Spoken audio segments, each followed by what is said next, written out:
Alright guys, Flight Sim Jammer here. We are going to try to do a little video. As you can see, we are on Fusion 360. And this is a faceplate that I built from scratch and 3D printed it. The only issue is, for some reason, this space here was not big enough, and as well as these holes are like perfectly sized, and it just wasn't enough. So we are going to redo one, and we're going to do it completely from scratch. I am using a micrometer to measure things, and then I'm doing it all in millimeters, and I'm just going to add 2 millimeters to each measurement that I do. That way it works better. Now, I have self-taught myself completely on Fusion 360, so I might not be doing it how you're supposed to do it, but we'll see. And we might have some trial and error. So this is the back of it. As you can see, these are kind of recessed down so the switches fit in there. Now, I am going to change it a little bit, I think, on this one. And I actually have another one that I put the volume knob in. This is version 1. So on this one here, I am going to make it rectangle, and I'm going to 3D print a button out of white and figure out how to make that work in there. This hole is the size of the button, and my buttons I have just purchased off of AliExpress. Waited the month to get them. I bought a whole bunch of them. So what I'm hoping to do is I'm going to measure the whole distance of the button and make this part thick enough that the whole distance stops right here, and then my little button rectangle that we make out of white will slip in before that. So when everything's glued down, the button is sitting there, and when you push it, it pushes the little switch. I don't know if it's going to work, but we're going to try it.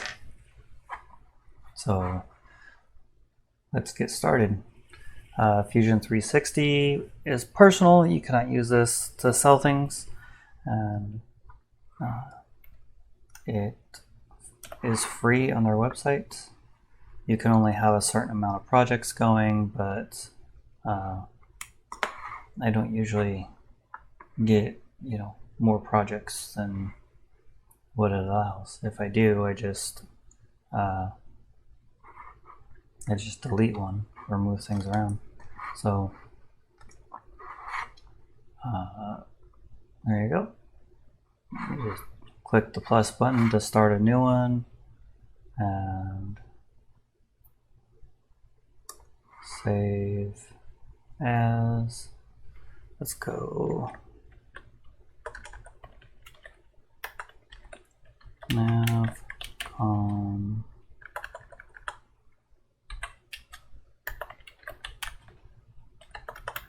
boy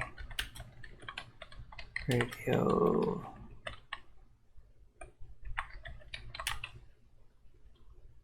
version. I think I have 4, so we're going to call this version 5. See all the stuff that I've tried.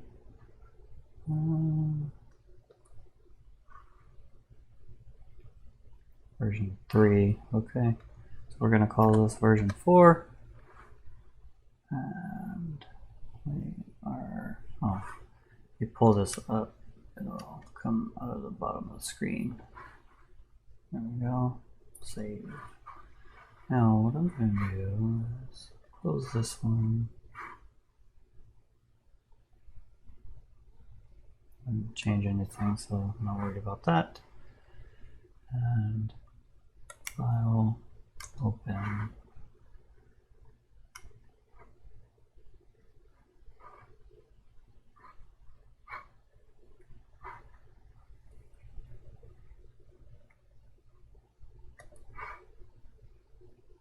I'm gonna go 3 and open it and see. Yeah, there we go. Okay, so have 3 holes, and you can see that they're different sizes, but when you do the measure tool, they're exactly the same.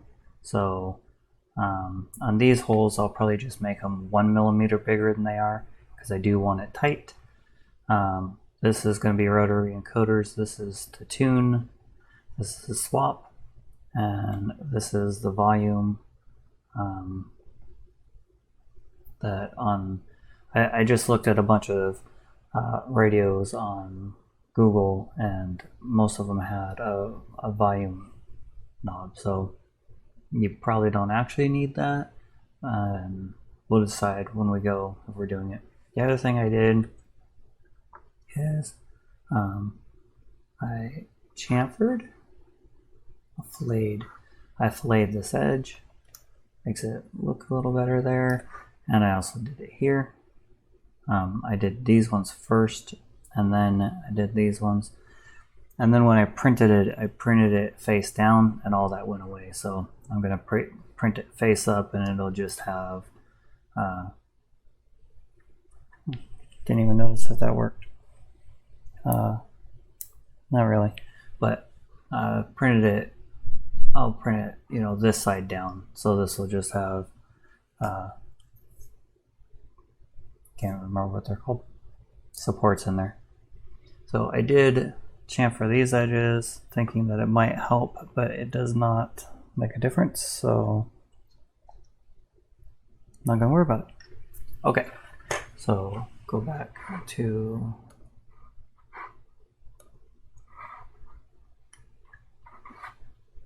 here, version 4. So we're gonna go to sketch, and I like to draw things on the bottom here. That's so weird that it flips it upside down. I don't know why. I'm gonna create a rectangle. And before I do that, so the radio, a standard radio is 6.5 inches long, which the length works perfectly fine for what we need. And that's 165.1 millimeters, and they, let's see, I should be able to do this. So 165.1, and that printed correctly. Got that measure here, let me double check. Yeah, it's actually just slightly over 65, so that's perfect. And then I did it, oh, it only printed 2 1/4. So 165 is there, and then the height, a standard radio is 2.5 inches, and that's 63.5.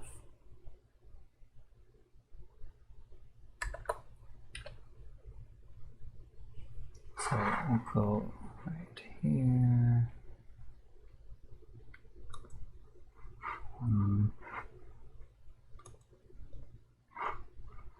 Yeah, cool. Like I say, I'm learning. So what I'm gonna do is I'm gonna delete that one. I'm also gonna call it 2.7 millimeters on that. So we're gonna go 68.5, 68.5. I'm doing that on a different screen, sorry about that. 6.5. Okay, so we're gonna start over here. We're gonna go rectangle, 2 point, doesn't matter.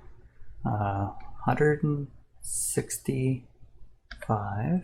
We'll just do the 0.1 because it's in there. And then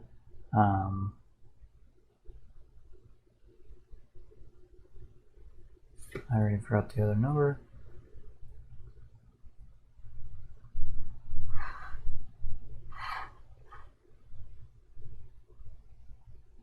I think 70 works for me actually.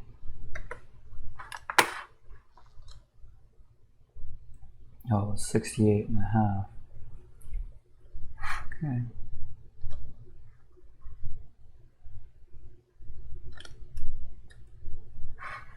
There must be a way to change it. Ha! 68.5. Okay, so that is our screen. And then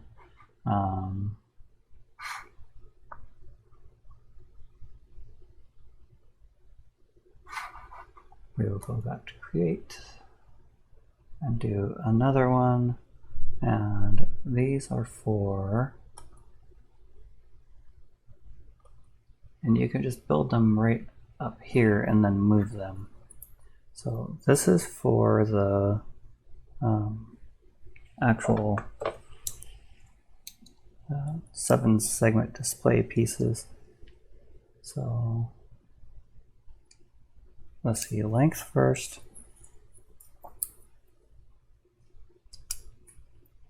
The length worked out, it was 60.7, 60.8, so we're going to call it 61.5. 61.5 is the length. And you hit tab to move to the other one. And the width of these, which didn't translate, so it was 14.2. So I'm going to call it, it's actually almost 15 in some parts. I mean 14. So I'm just gonna call it 16 because I'd rather have enough space this time for it to fit. Okay. So now I'm gonna pull this down. Use the center of your mouse to move it. So 61.5, I wonder if we can just copy this. Probably because the sketch isn't finished, so I'll finish the sketch.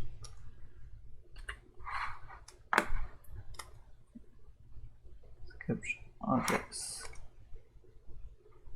No, okay. We'll just make another one.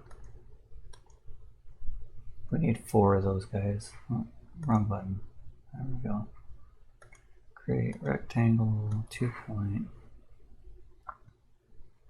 61.5. 68.5.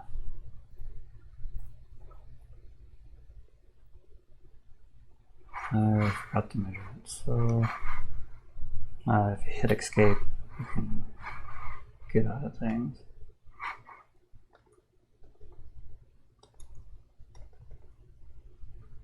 There has to be a way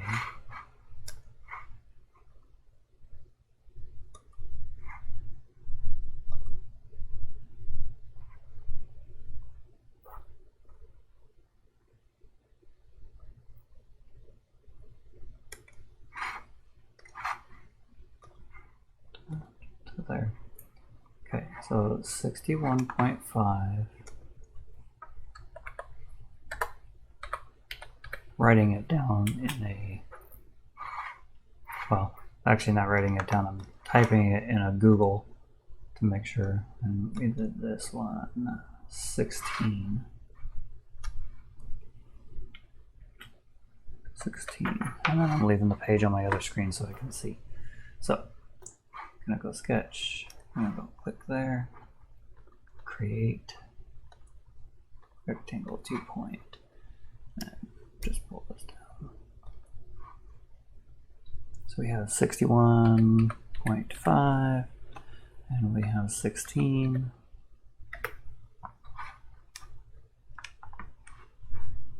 Finish sketch. We're gonna just make 4 of those bad boys because you can move those when you're done. So 61.5, tab, 16,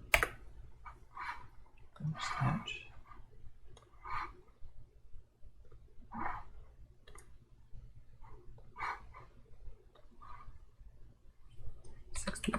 .5 tab 16. Okay, so those. Okay, that is there, and that's why I did the other. So now we have that, and we can do the back of the board.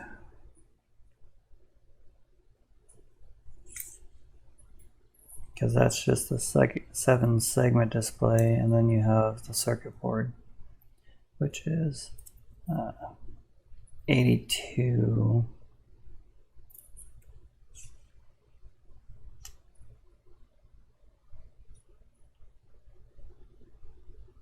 It's 1 millimeter bigger. So we're going to call it 82 and 17. I'm going to write that down. 82, 17.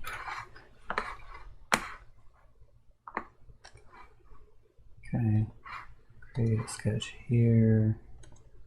Rectangle, 2 point. We're going to go 82, 17.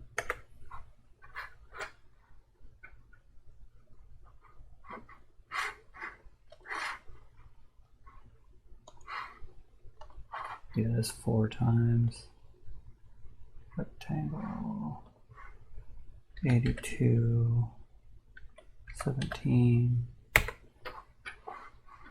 sure there's a shortcut to finish the sketch, but since I don't know it. Rectangle, 2 point. 82, 17.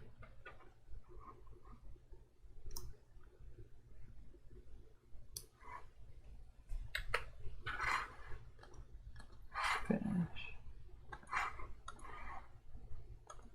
Rectangle.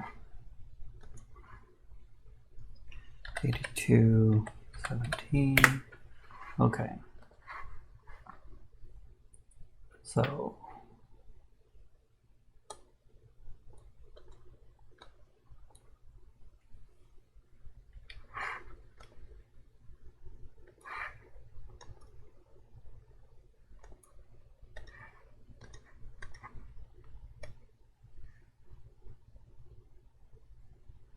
cool.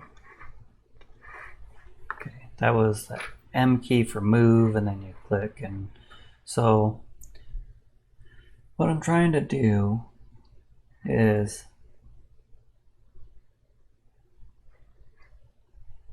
wonder if I just turn this into a component. If you click on this guy and you extrude it and turn it sideways a little bit, what we can do is the circuit board itself is, we're going to call it 2 millimeters. So 2 millimeters. Actually, I wonder if we can just do all of these. 2 millimeters. Okay, now we don't actually need to do it, but if we go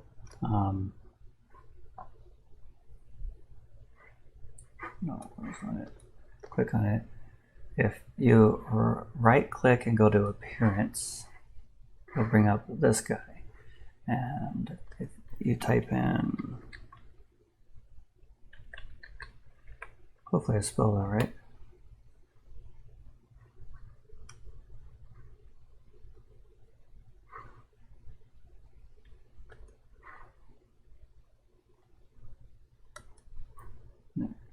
Plastic, wood, stone.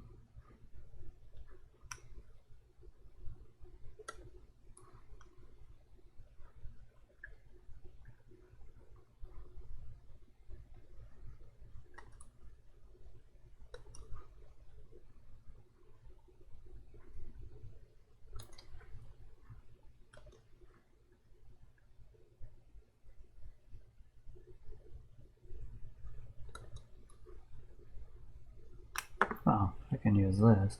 So I found it, I probably just spelled it wrong.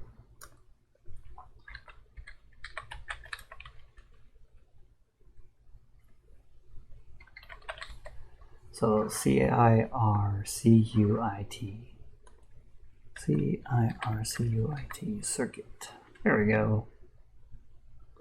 Take this guy, drop it on there, this guy, drop it on there. This turns these into circuit boards.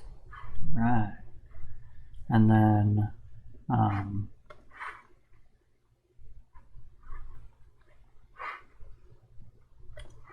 this guy, go back to home, go back to top so we can see it. Now,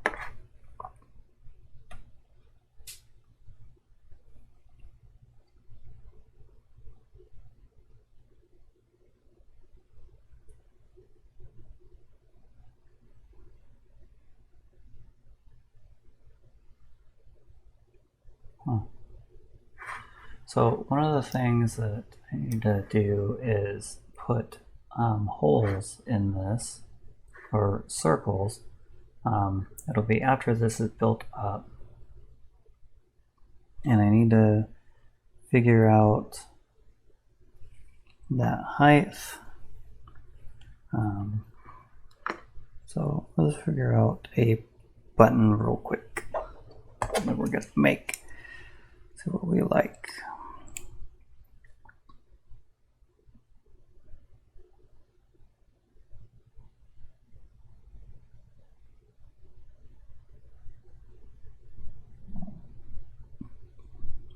$10mm doesn't look bad.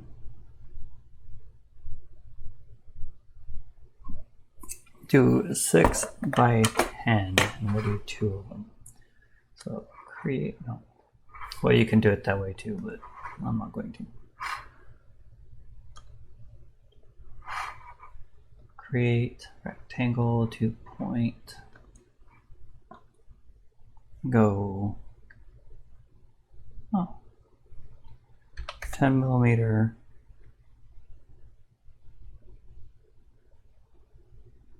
No, that's the wrong way. Okay, I want 10mm here.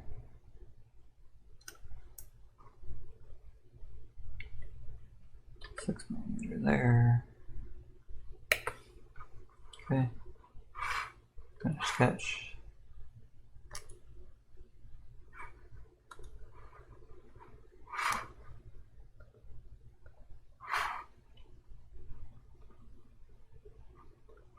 Point. This one is 10mm. Oh, did it again. This one's the 6mm. This one's 10mm. Okay. Finish sketch. Extrude.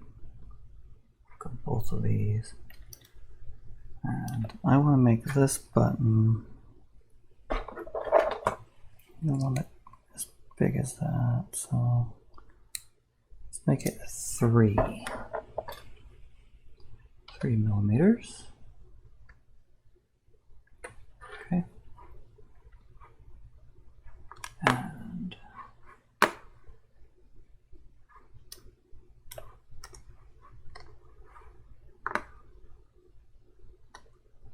parents will go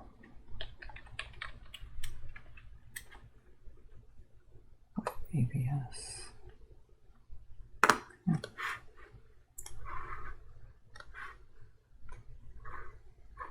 Okay, so our buttons are 10 by 3, and then we need to go here,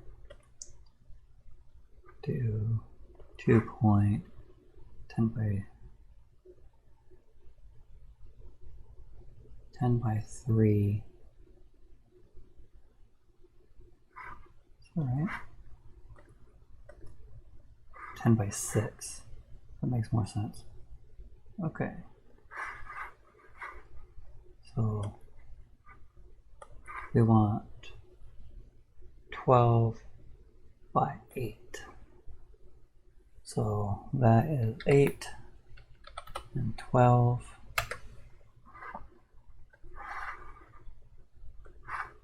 Make exactly the same thing.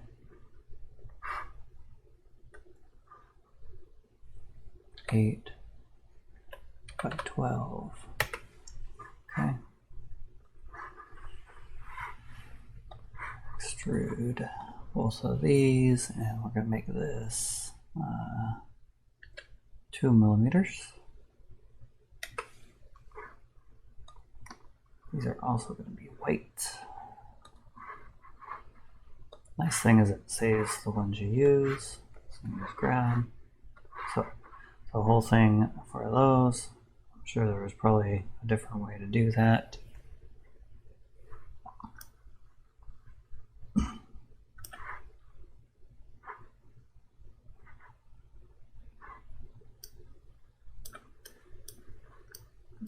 This and go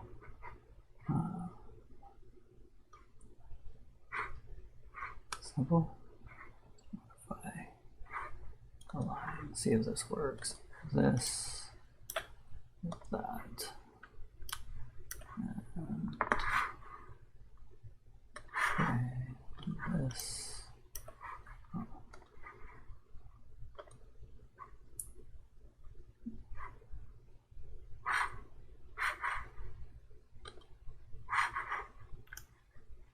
No.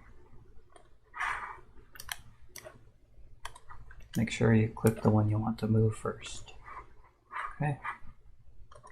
Now, there is our buttons.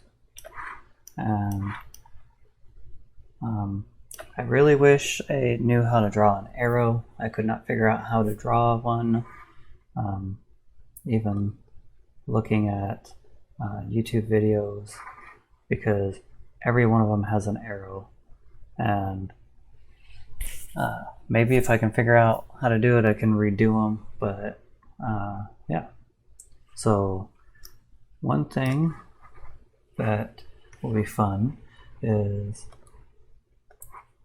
oh, sorry, hold on. If you click, and we do this.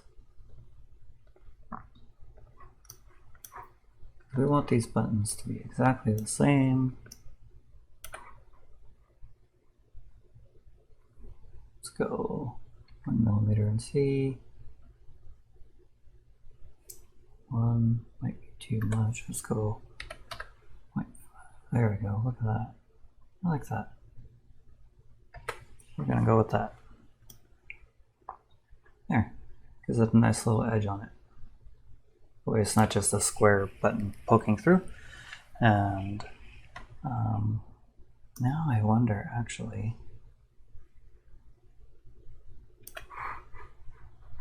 Yeah, we're gonna try that. We are going to go here and here, create a circle, and our button, the actual button on our things, okay, is, we're gonna call it 7. So we're gonna make an 8 millimeter circle.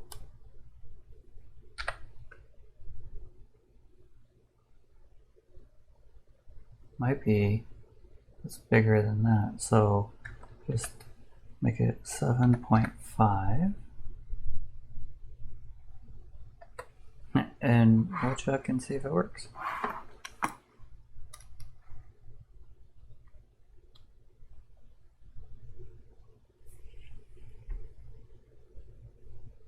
It'll work because it's 3D printing.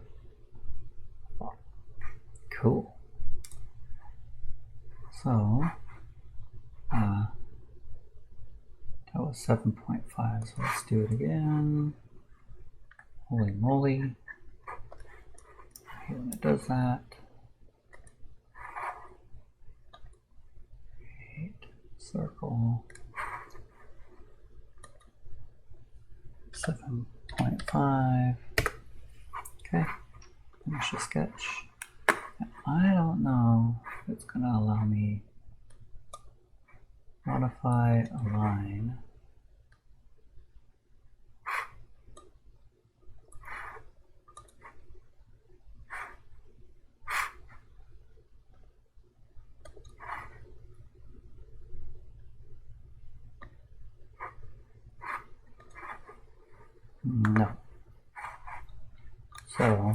guess what I'll have to do is do this and just do this 1 millimeter. Modify, align this to here. Okay, modify, align this to here. And what we did is put that right in the center of that, and it makes it flat. And then we can extrude this,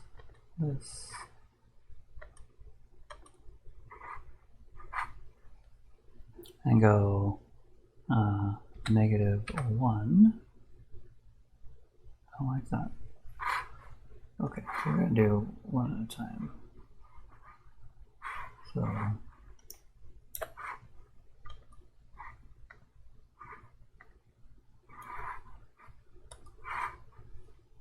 -1.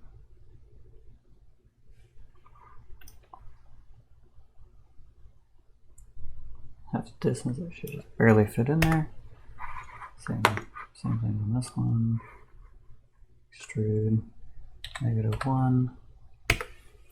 Okay, so what that should do is when it prints, we'll probably have support bracket stuff in there. We'll have to cut it out, but that should, in theory, allow my button to go in. It's in the center. Okay, so now we have our swap buttons all done and pretty. And these are our faceplates, so I'm going to have to make these bigger.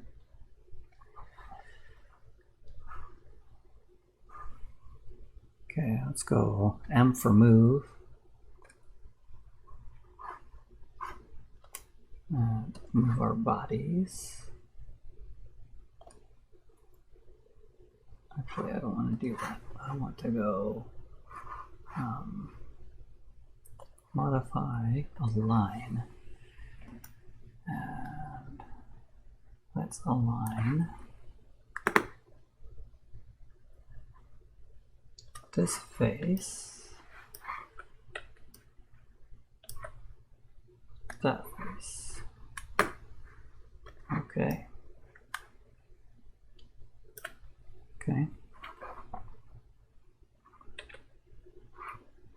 That's appearance. Okay. Modify align. So now we can go. So if you just want to move your screen, middle mouse. If you want to rotate it, click Shift and middle mouse. Now that is supposed to work, and most of the time it does, but sometimes my keyboard seems like it doesn't want to click it. Okay, there we go.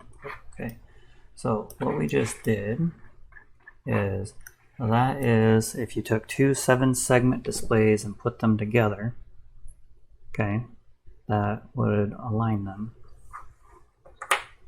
And so now let's take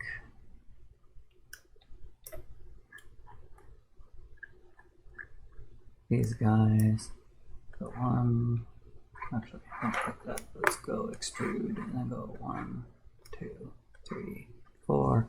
We're going to make them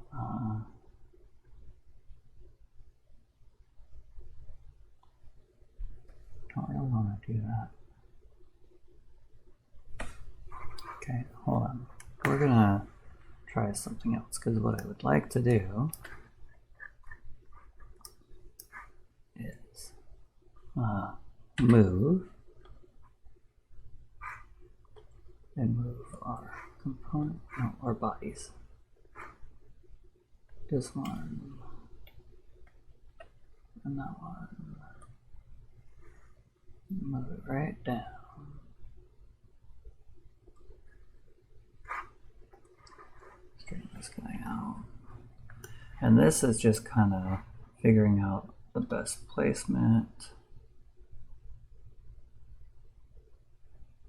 That looks good. I like that. And we can keep moving that around. So next thing I'll do is sketch a line here, and we'll sketch a line.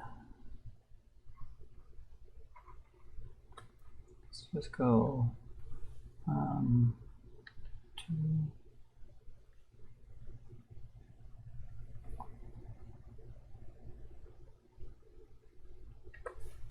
try 2 millimeters.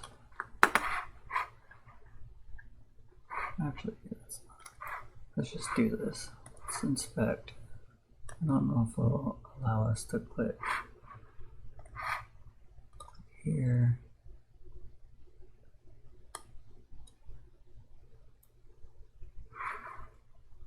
No. It's because it's 2 different things.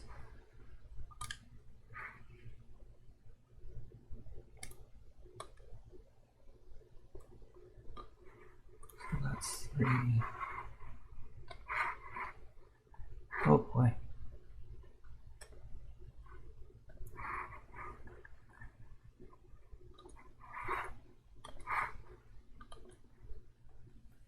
Gonna go, that's 2, so let's go 3.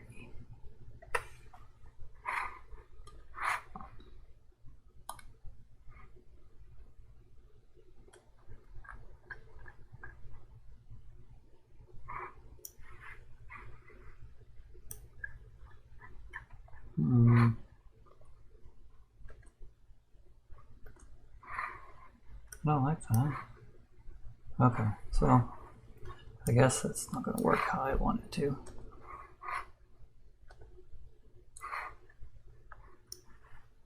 There's also a shortcut key, I don't remember, that places this right in the middle of your screen, but I don't remember what that is, so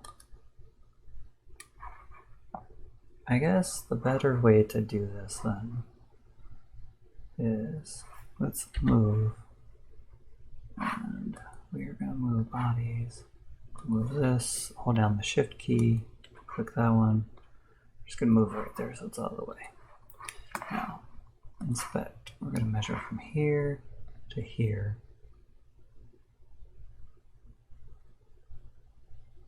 All right, 164. Measure from here to here. Yeah, okay.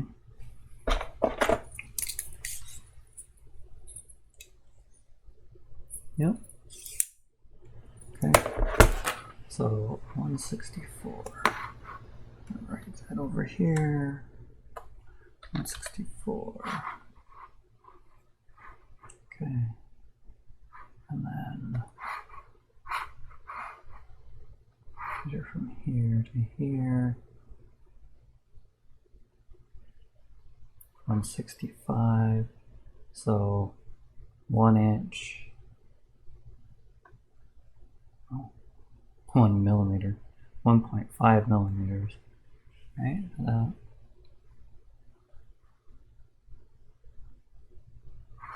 Yeah, 164.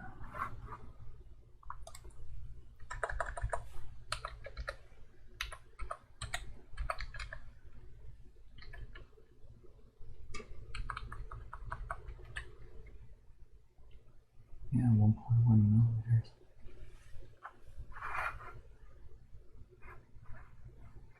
So it's saying in theory that if I make the line 10.1, which does not seem right, but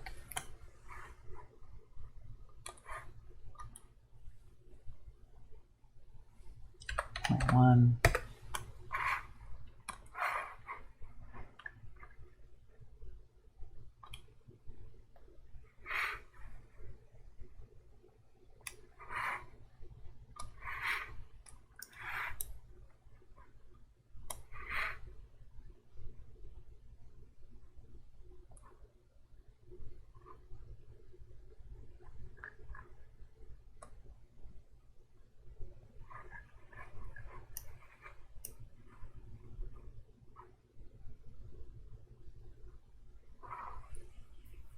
Wonder if it changes when you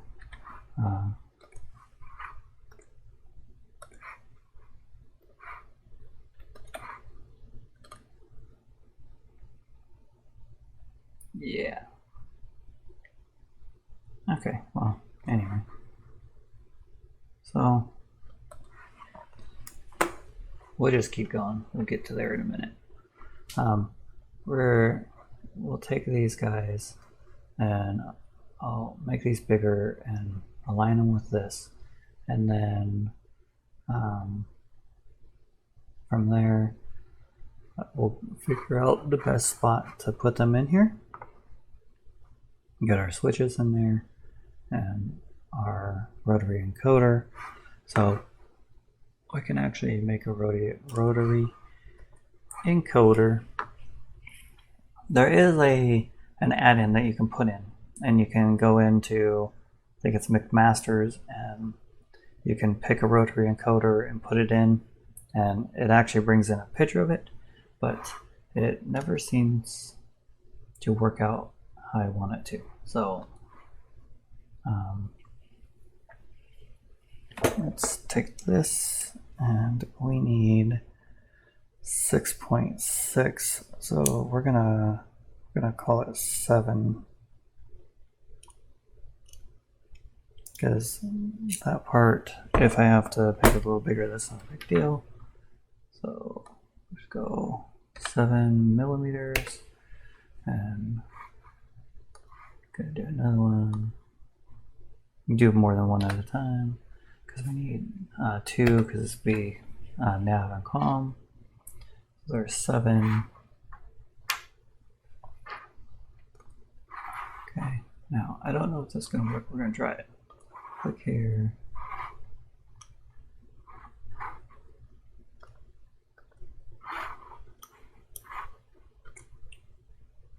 Two-point rectangle, and I'm going to measure this guy. We're going to call it 16 to give it some wiggle room. I'll call it 12 by 16.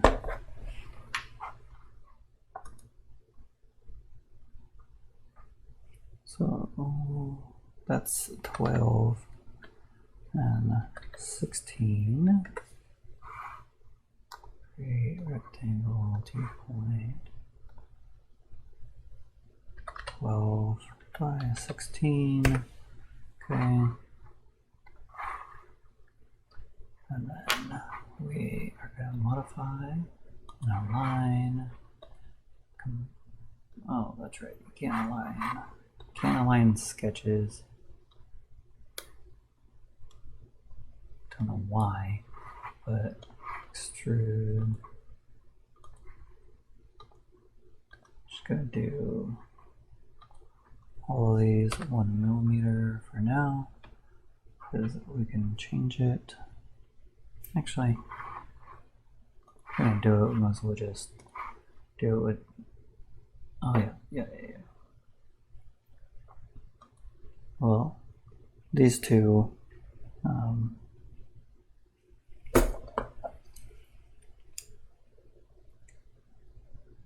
These two are 10.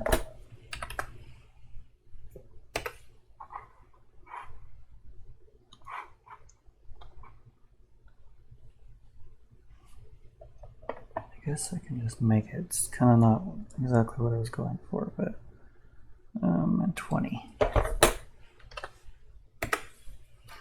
So I guess I'll just make these rotary encoders real quick.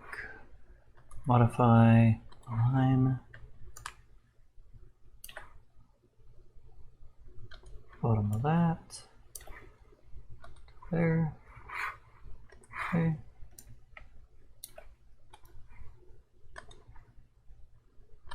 Bottom of that guy. There. Okay. Okay, there's our rotary encoders. So I guess if we just set that up, what I was hoping to do is put all the spots on here and just make it bigger, like sketch it all right onto this face and make it bigger. And I might still be able to do that, but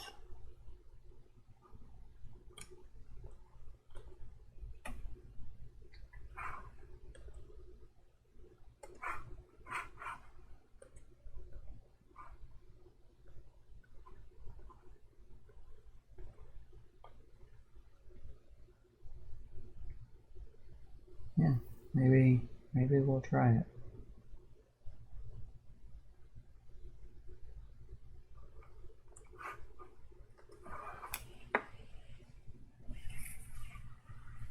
Okay.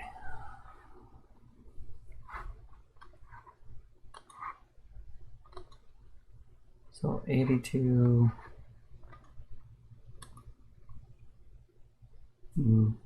Negative ghostwriter.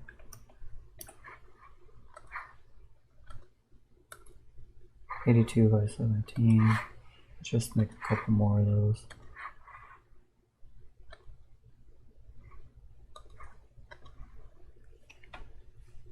$17, 82.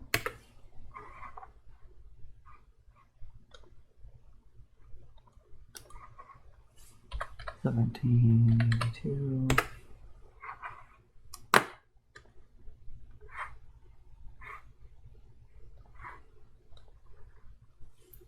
$17.82.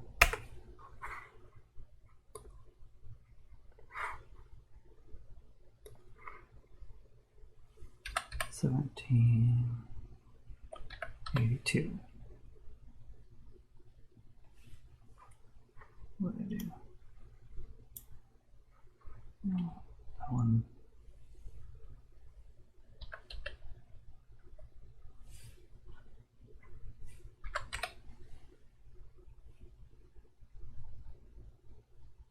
Weird.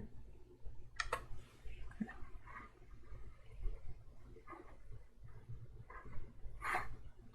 Finish out sketch.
That's a little high, but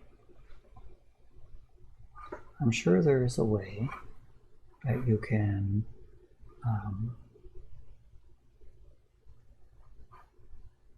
align those so they're directly in the center, but apparently I don't know how that works. So anyway,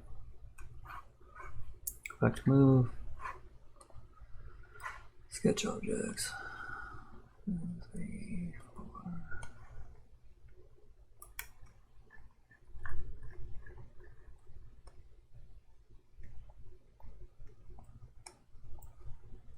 4.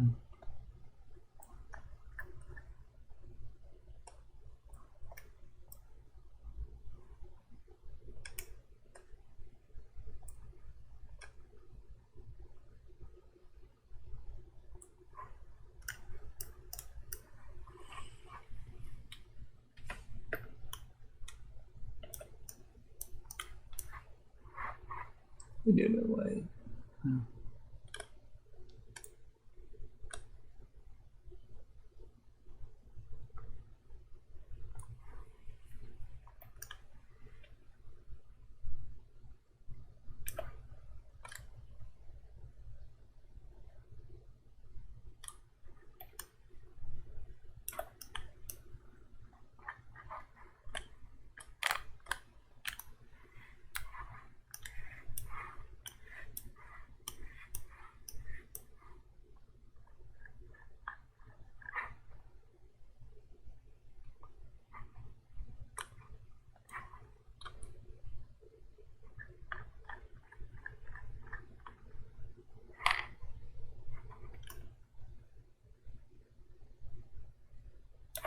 I guess I'm gonna leave it because it's not what I want, but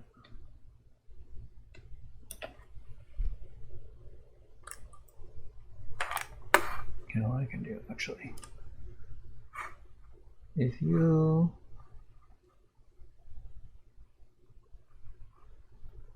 some of this already turned off.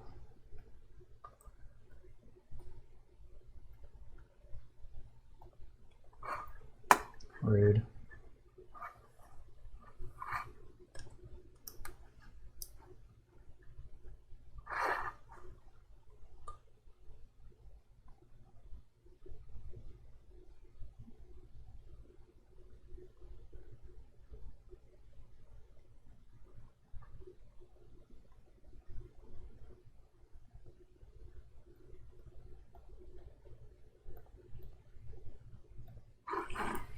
Okay, which one was it? This one.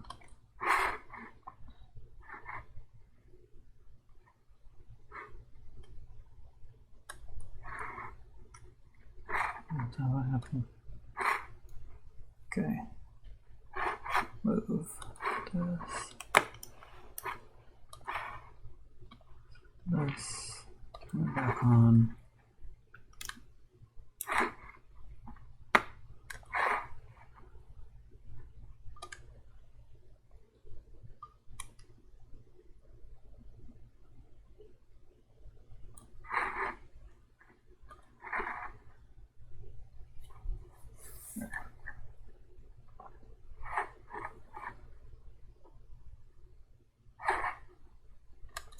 Do the same thing with this one. Move this.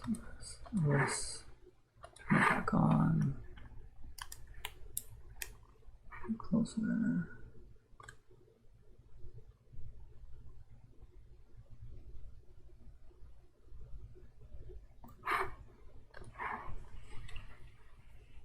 So once we get this all done, what I will end up doing is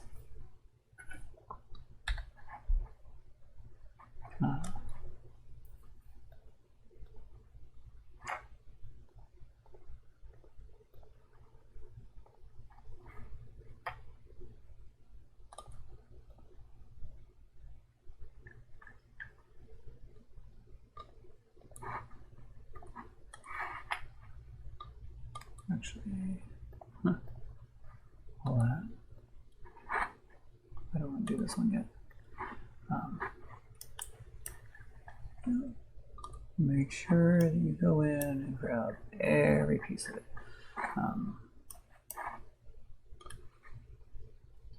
Once I get everything all lined up where I want it, then what I will do is I'll do this again and make that disappear, and make it, you know, make sure they're all lined up so when it prints out nicely. So that we're going to leave there for a minute.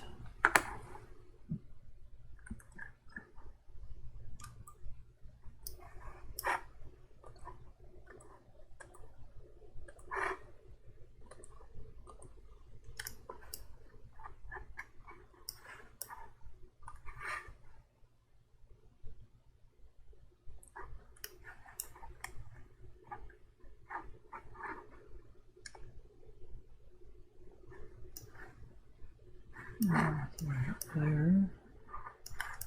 It actually can come in a little bit. I like that amount of space up there.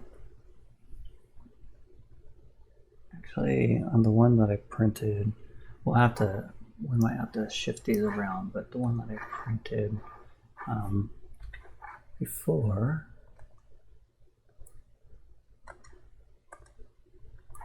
it had a lot less space up there, so we'll see.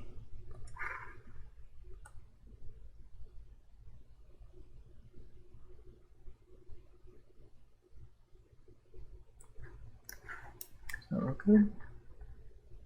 Yeah, it does.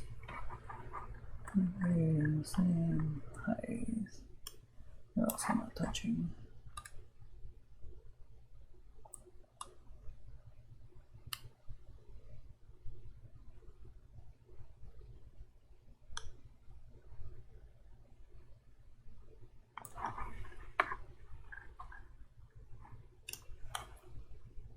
Still not touching. So what I'll do now,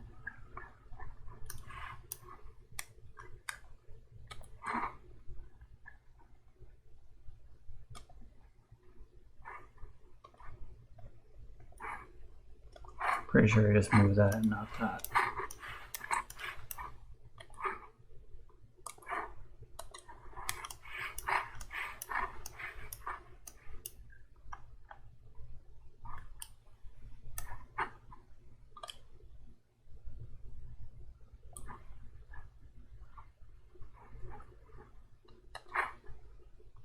Okay.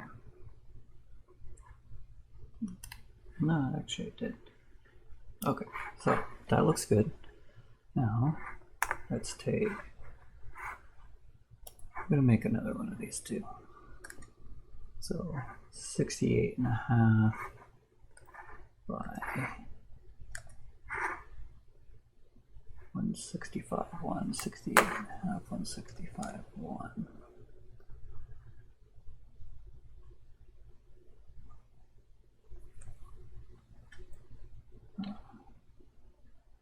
68.5 and 161, no, 165.1. Sketch. Create rectangle 2 point. Let's do it out here. That's the height. What's it? 68.5 and 165.1. Okay. Finish that sketch. Extrude that, or let me measure the one I have, which is 6. Okay. And then go to appearance and ABS.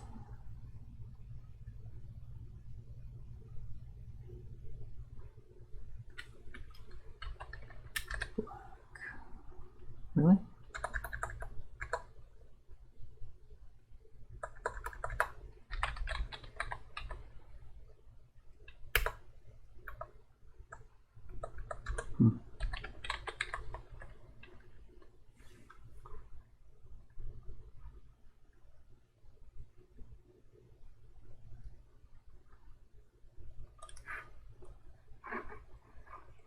Cool. Okay.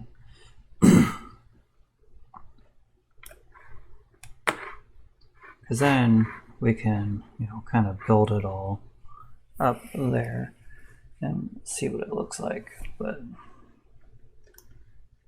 nope. Sometimes. Okay. So now with 16 by 82 is made 4 plus 17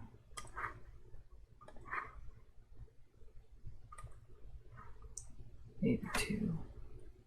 Oh, 1782.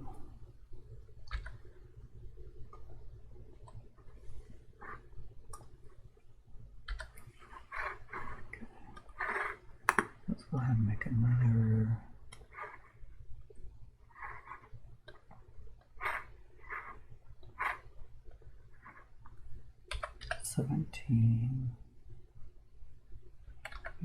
Oh, that's exactly what I did last time.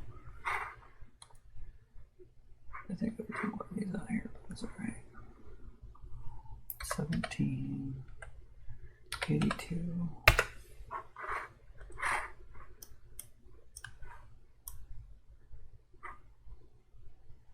Matter of fact, that's what this is, isn't it? Okay.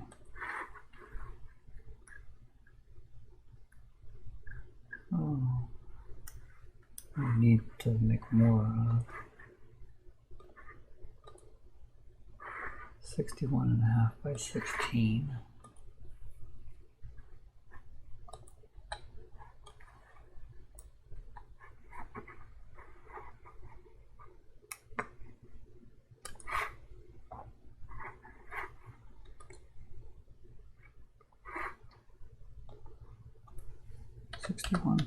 .5. No. 16. 61.5. Okay.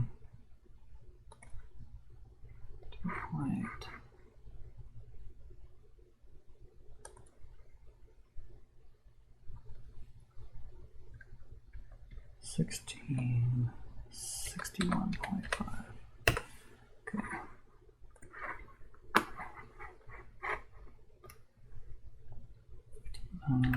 Move that.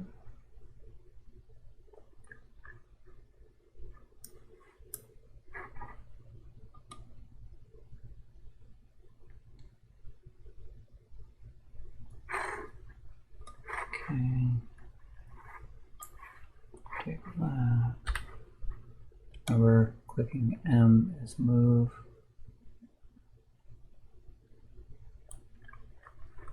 Scroll in so we can see. Actually looks pretty good. Cool. A little bit of high side. Barely. Good. Good enough for right now. Okay. Yeah. So make sure you hit save, because Fusion 360 takes a lot of computer, and if it runs out of memory, it crashes and then you lose everything. You don't want to know how I know? Okay, so now I wonder if I can do it this way and move. Oh my goodness, that's so much easier. I haven't been doing that because sometimes it doesn't work, but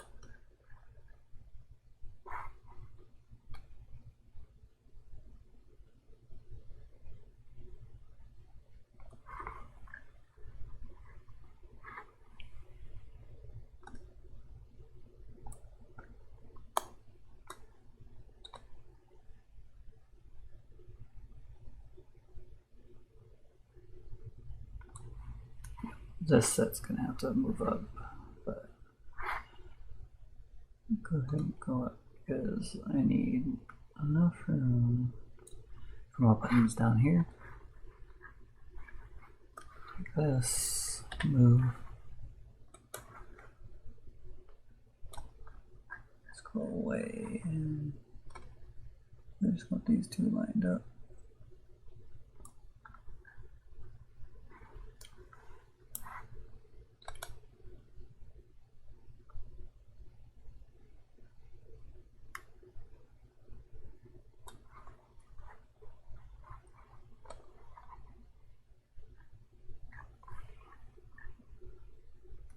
Okay.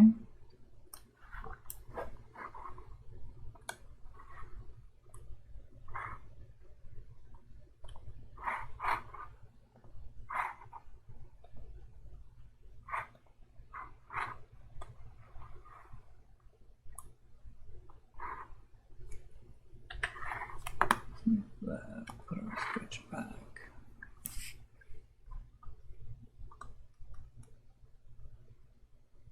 You are so rude.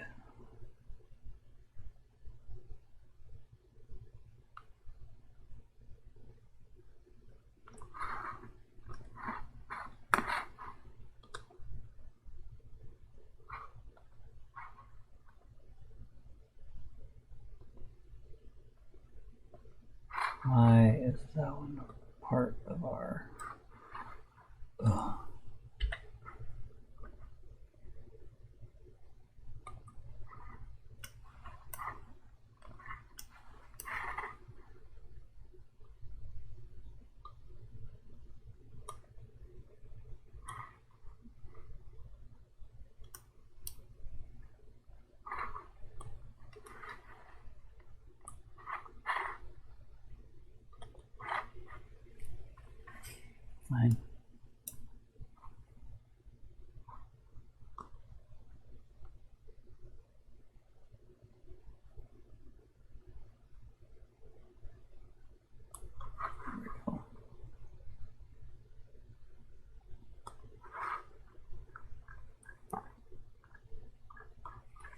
Okay, so that looks good there.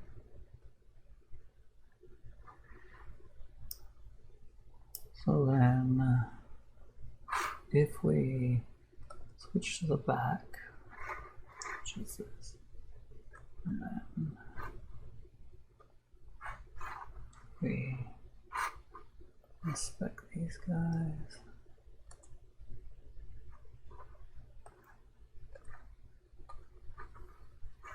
Okay, 12 by 16.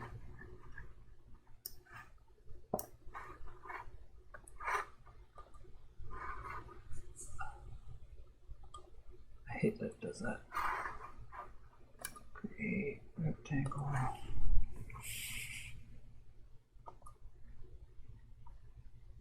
That is 12 by 16 rectangle. 12 by 16. Okay, finish sketch. Why didn't it work when I did that?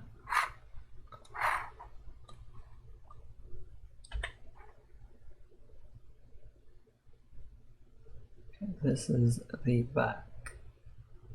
Right. So this guy. Yep, we're gonna have to move up a little bit. Can't. Okay.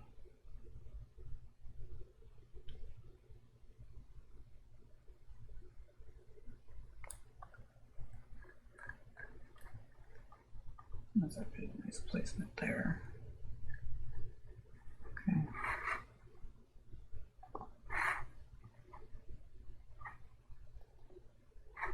Or is there any way?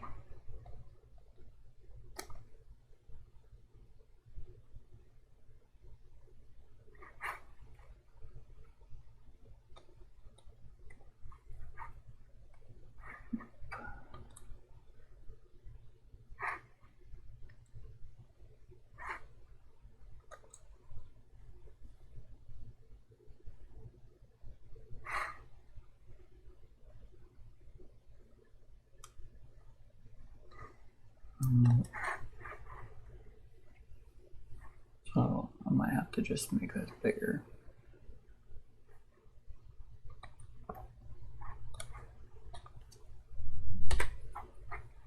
We'll see, we'll get it up here and see how it looks. It's actually, I think it's gonna be perfect. Now what I want to do.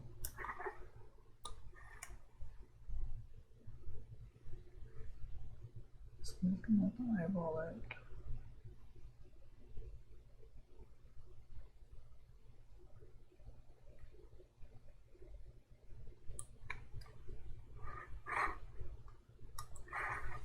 Okay.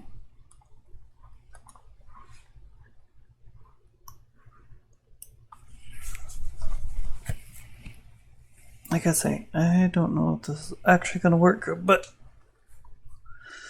we're gonna find it.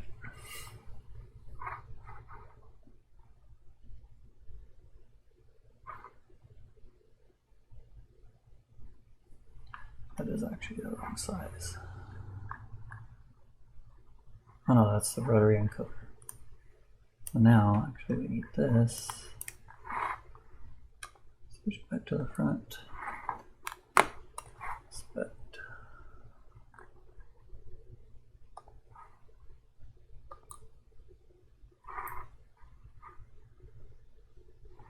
It's not.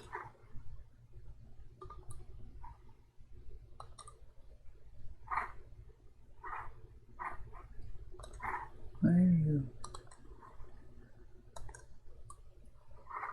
Yeah, okay, 6.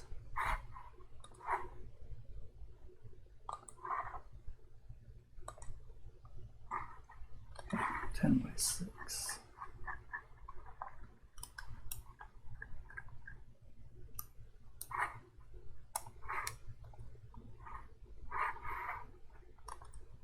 Good. rectangle.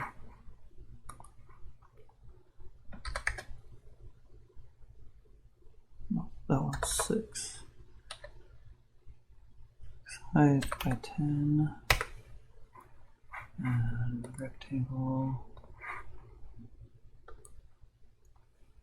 6 height by not 12, 10. That's a hole that we're used to go all the way through.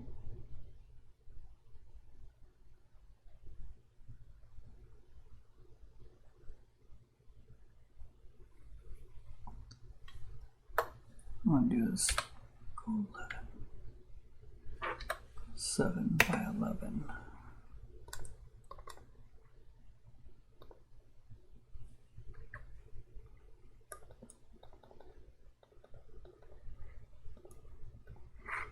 Well, that's just rude.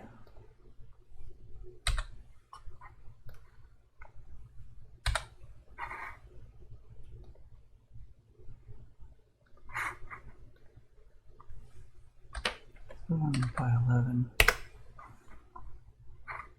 Okay, finish that sketch.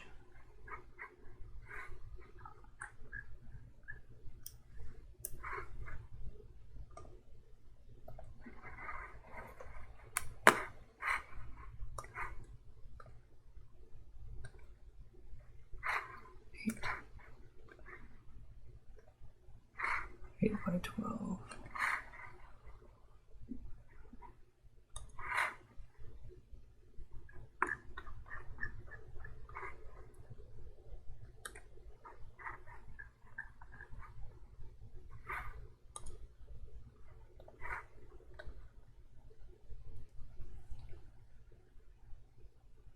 By 13.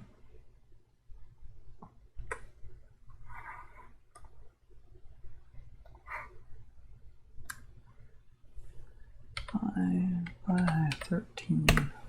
Okay.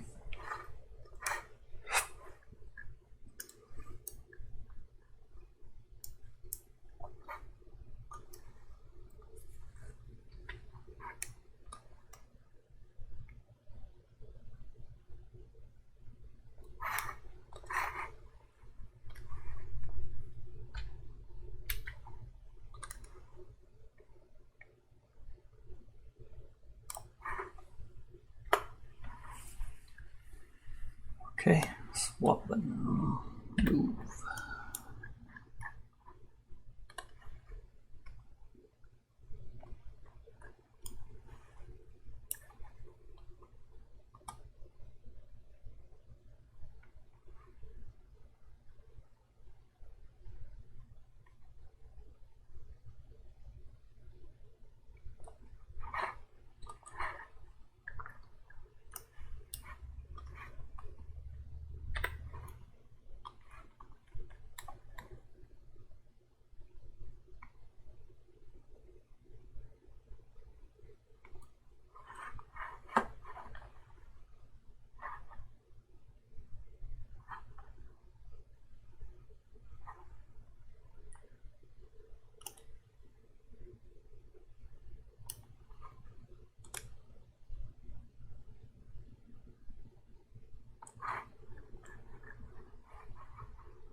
Okay.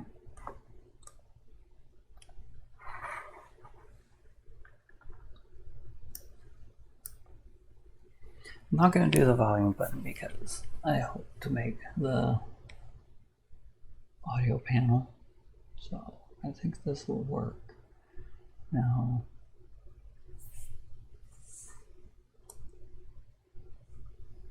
in theory, I hope that doesn't mess me up, but I think I can do the same thing, just turn it all off.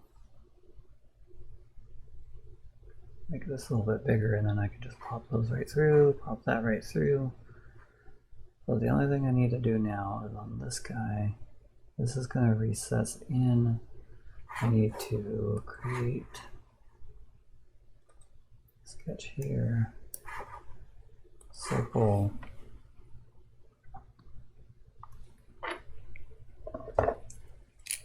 This can be 7.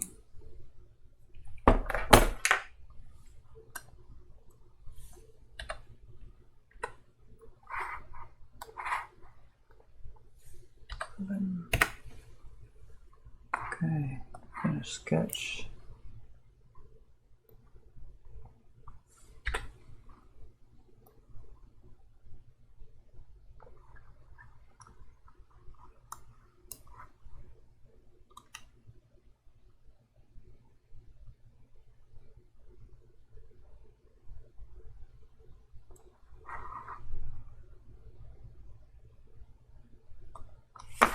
I'm gonna look up one thing.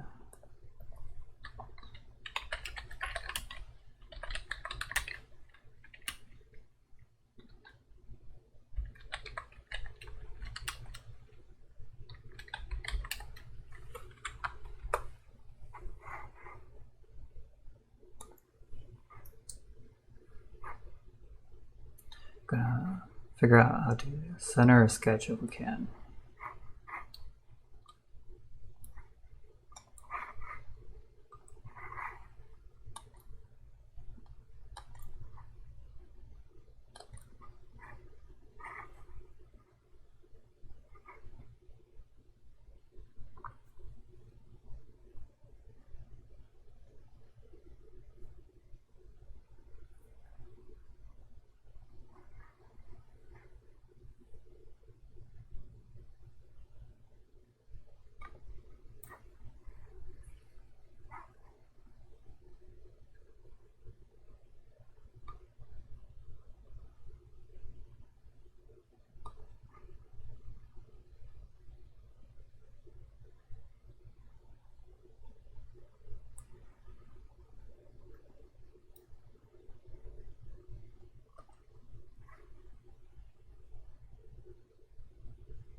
Okay, I'll watch that when I have a little more time.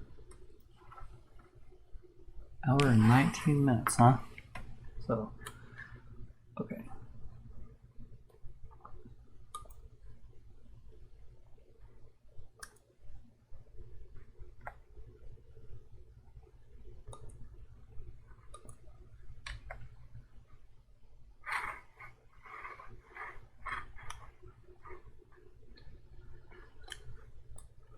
Move that, put it up here.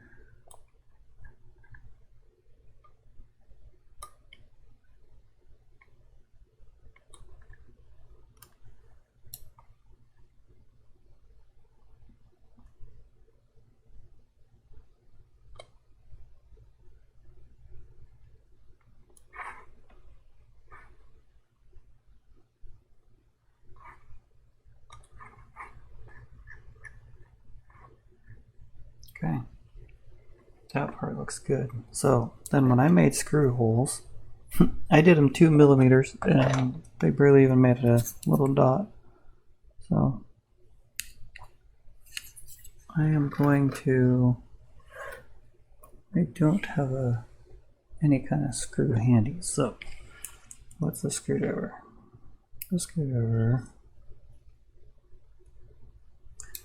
The screwdriver says it's 2 millimeters, and that's the side I was thinking, and yeah, I guess that's pretty close. So I'm gonna make it 5. I was gonna say 4. Sorry about that, but I'm gonna make it 5. So create sketch. Flip around on me. No, didn't do it this time. 5. That's 7.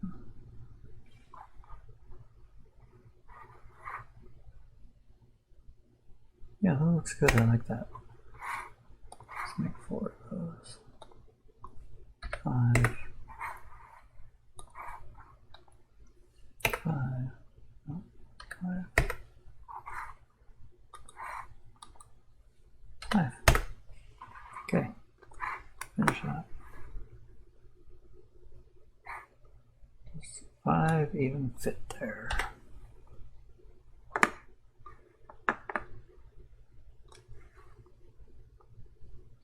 Five does not even fit.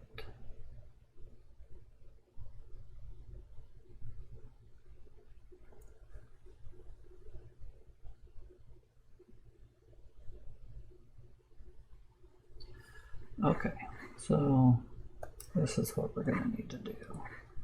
I guess this is one reason why you sketch it out, right? So we have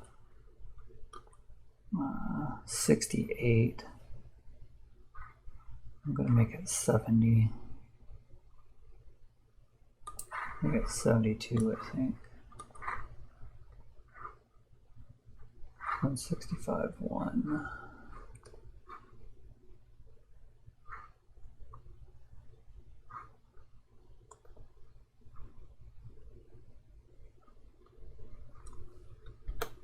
I'm going to do that because I want to save my numbers. Okay, so we're going to make it 165.1 because length is fine. You know what? Let's just make it 167. And let's go 72. Okay.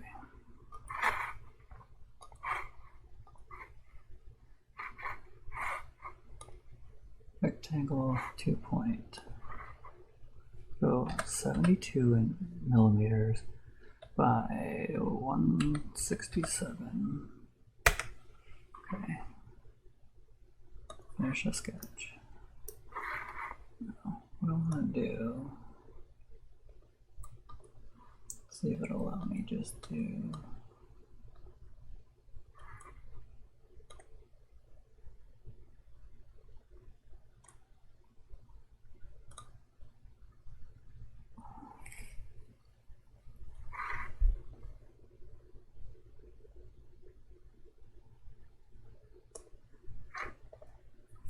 oops.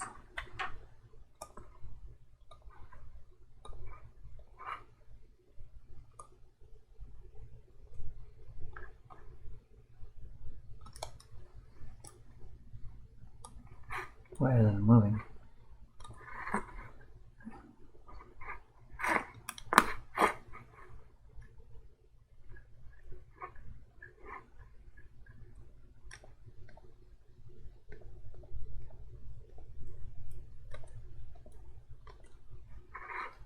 What I am hoping to do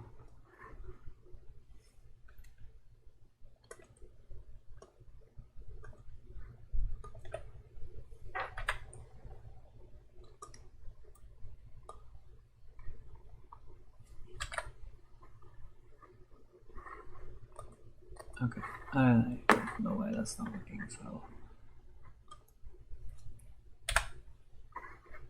you're not supposed to do that, but because it tends to mess everything else up.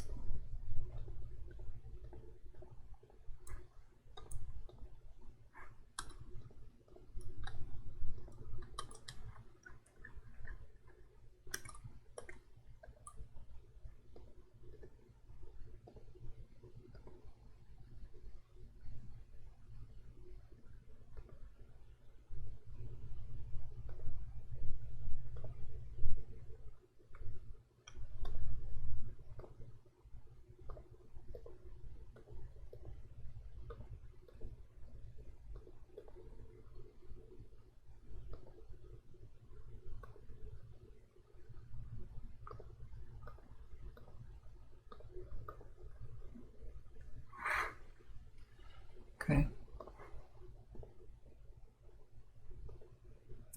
16, 61.5.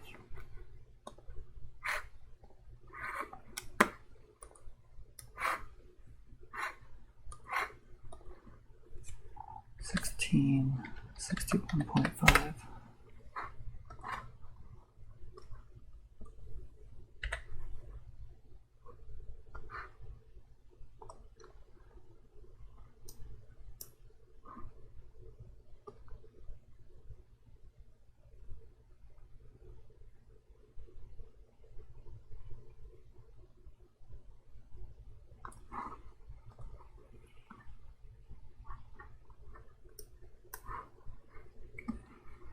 these over here. Both of these. Oh.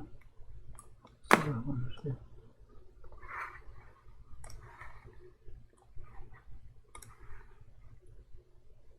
Ah.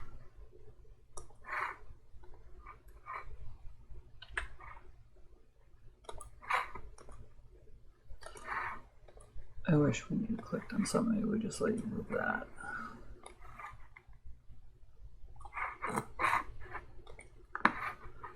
Okay.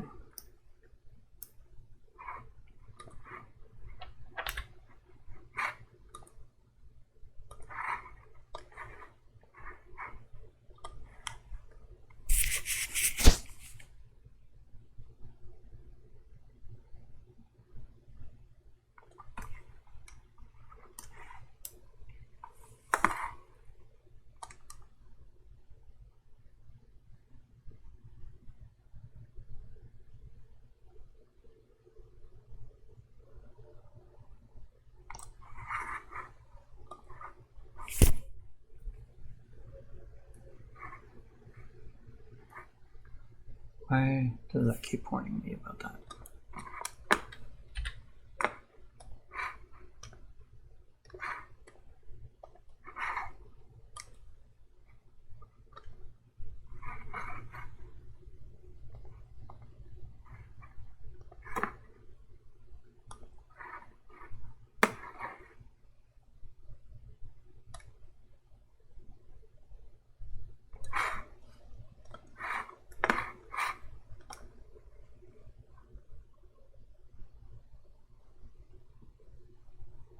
Huh?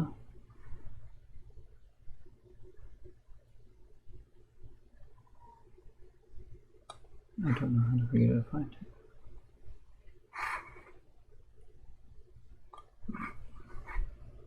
Okay, I'm not gonna worry about it. So we're gonna highlight all of that and move all of that just back.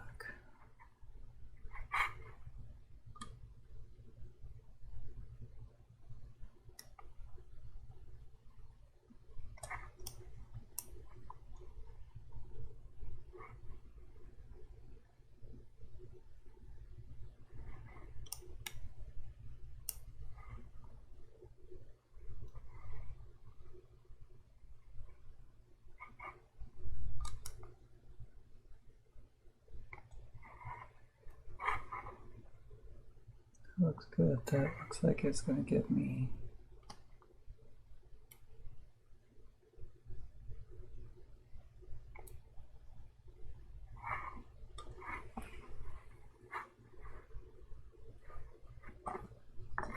apparently it doesn't like it when you move things like that. So that's good. That's good. Like that.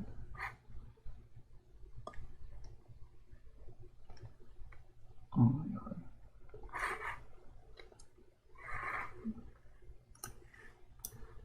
Don't do that again.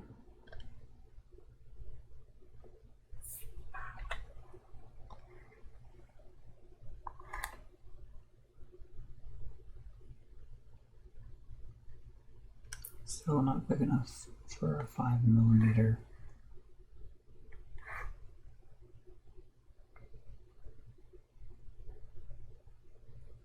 We're at 60, we're at 72.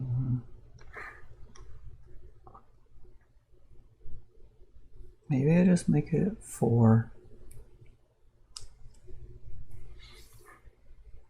Because what's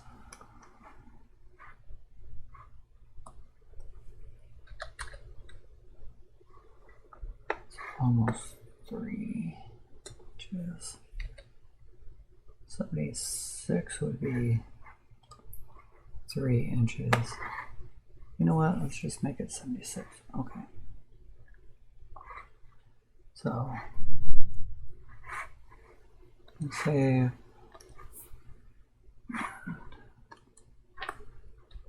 delete that. Create sketch. point. We're going to go 167.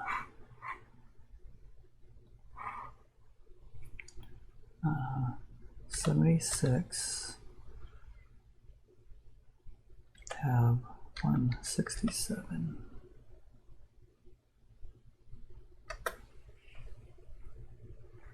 Okay.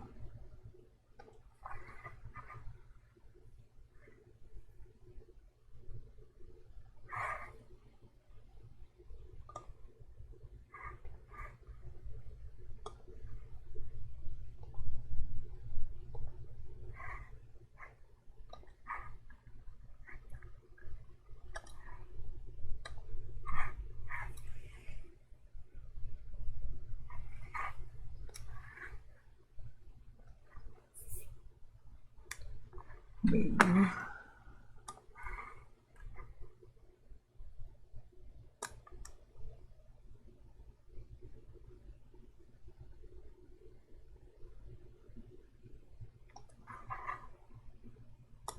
Okay. Move. That's going to need to be shifted over, but that works perfectly.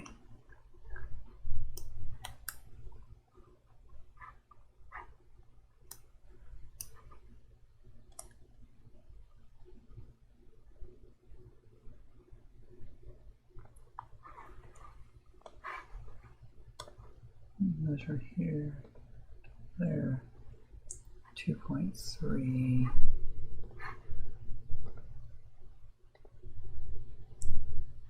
2.4.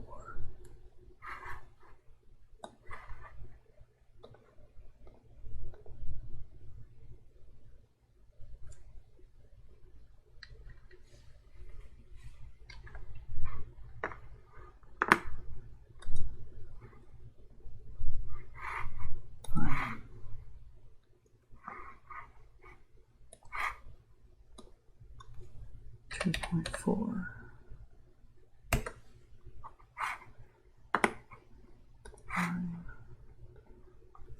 2.4. Okay. We're going to do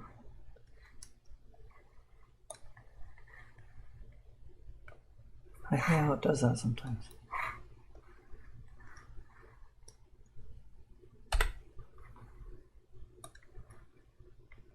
Move it.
Right there.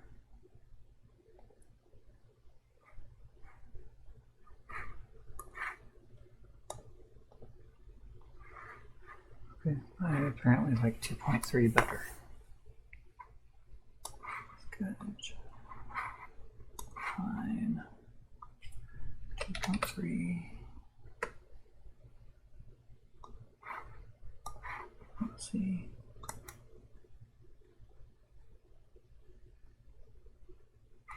No, That's not. Okay.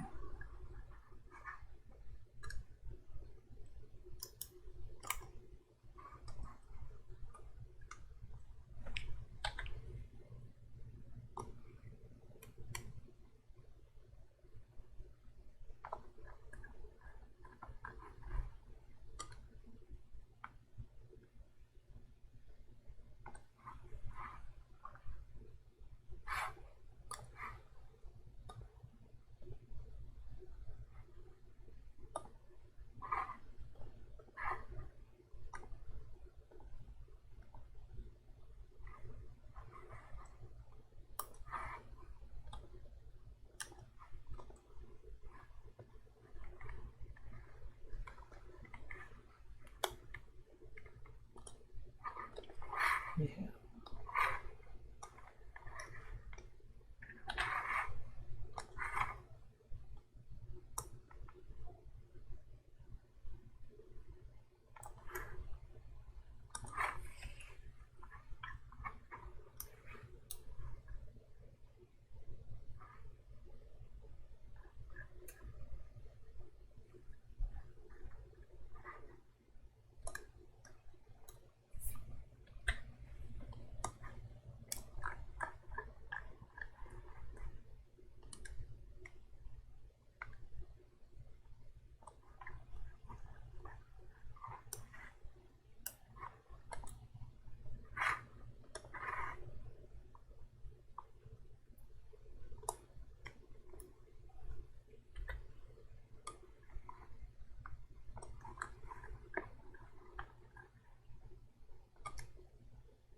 Okay, in theory that should do it. Oh, I'm wondering.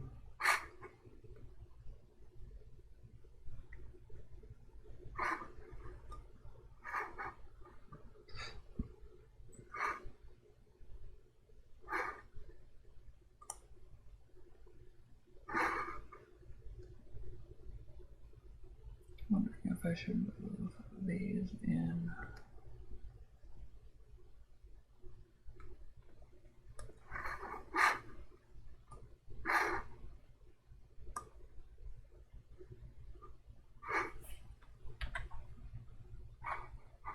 Nope.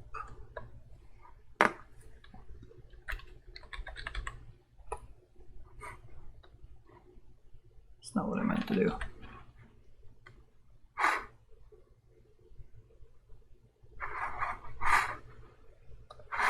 right.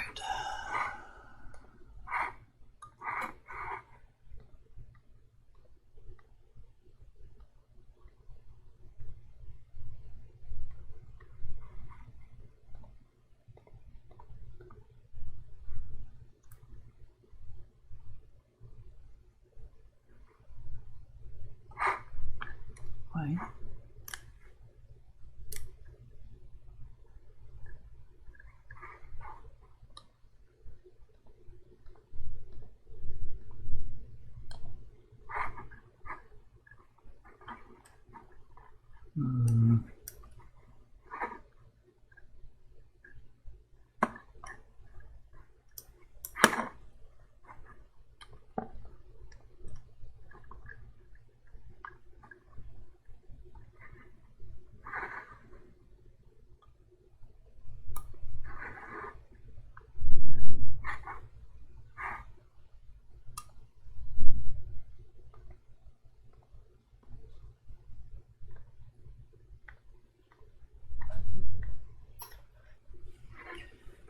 Okay, so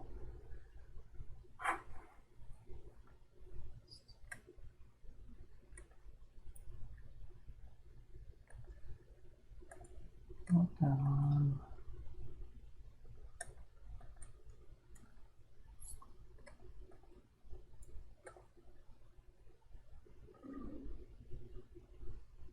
we go.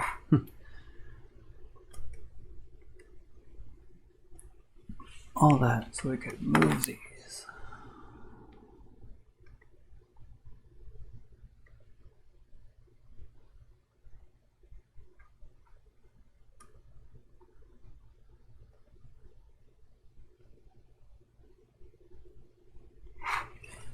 Okay. I did that because I would like to try to keep these lined up as we can. So I like that. That's a good distance. That's going to have to move because that's not a good distance. Okay.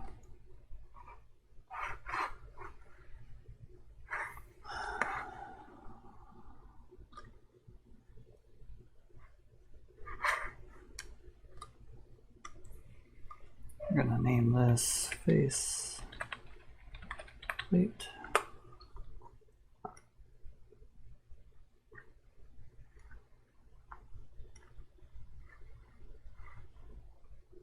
No, what?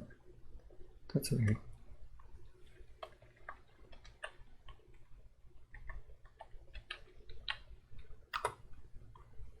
Oh, probably because of it. What's the red on it or whatever? Whatever, don't care.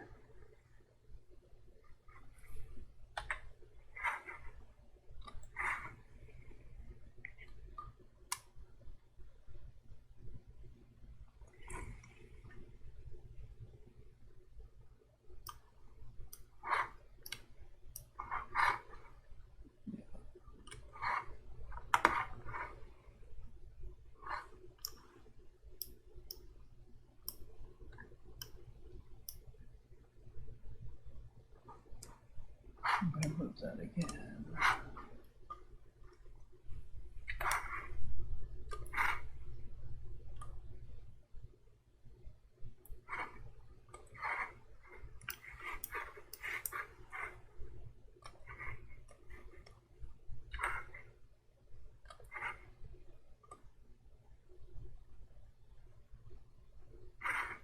In the end, doing this for myself, so if it's not perfect, it's not the end of the world. I do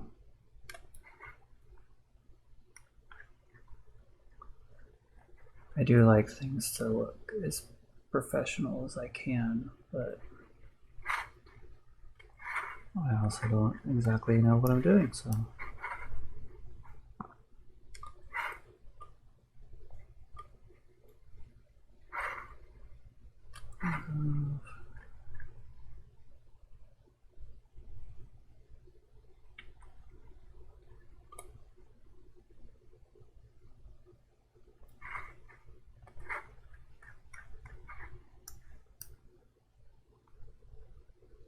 Yeah, they're not perfectly lined up. So let's see if I can do it this way. Take this. I'm gonna make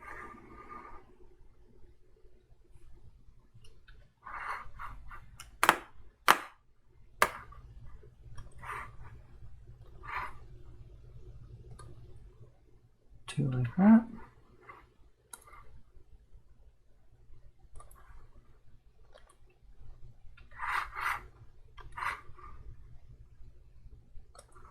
This. Okay, finish the sketch.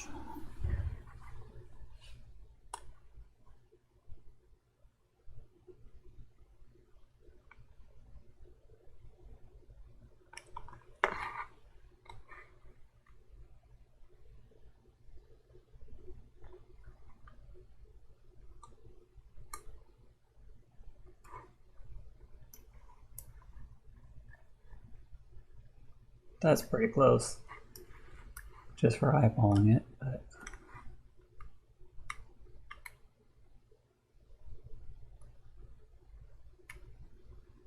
put down on this lower one.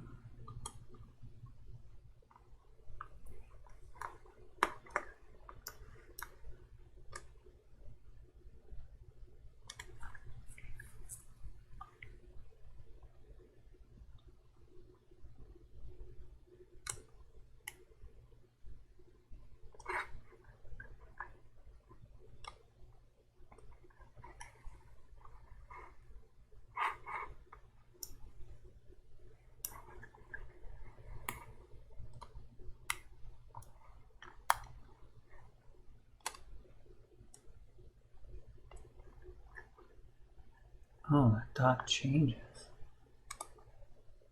That's stupid.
I really hope that we don't get all this done and then it doesn't work how I want it to work.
Okay, so the next thing,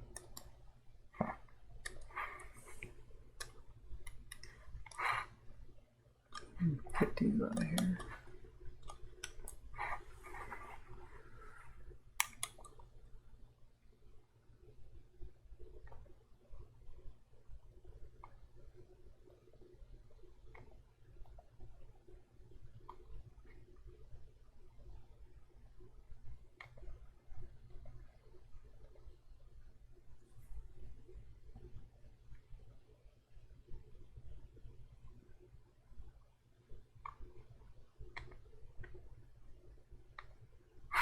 Okay, so now what I want to do, it'll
not sure exactly where it's at, but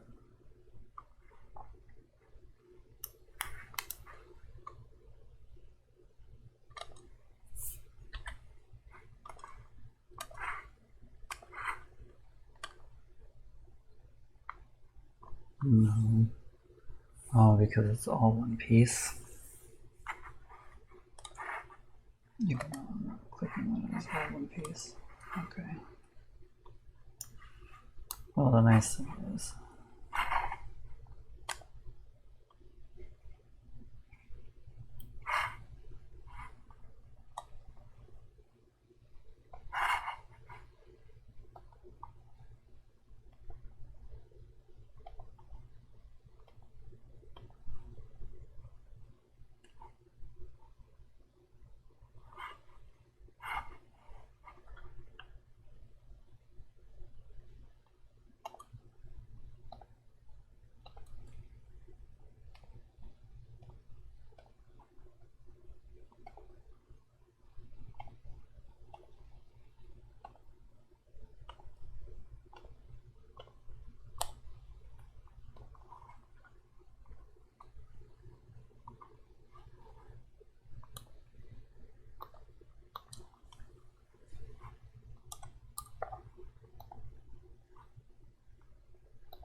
left upper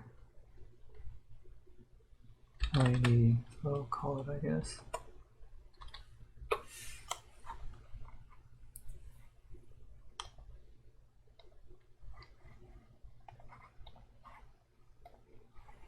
Okay.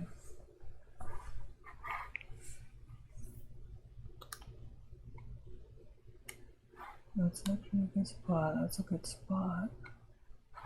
Good spot. And that's a good spot. I'm gonna call that good. Because, yeah. Okay. So, except for this being off, that looks right.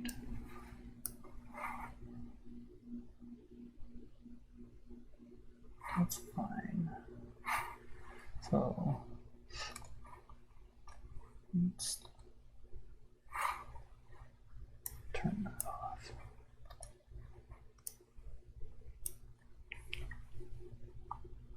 What I want to see now is these two.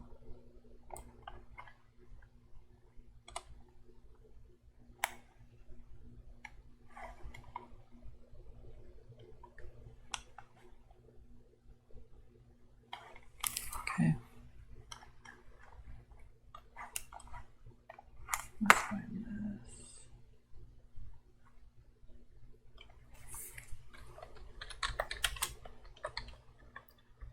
Circuit.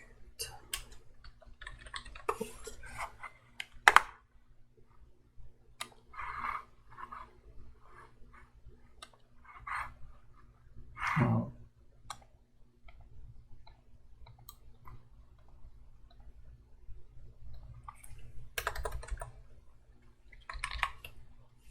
top circuit boards. Saved in a while. I always forget to do that and then I cry. Okay, so measure here to here, 2208.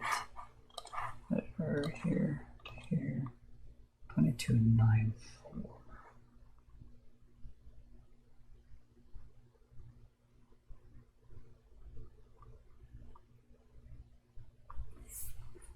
What should it be?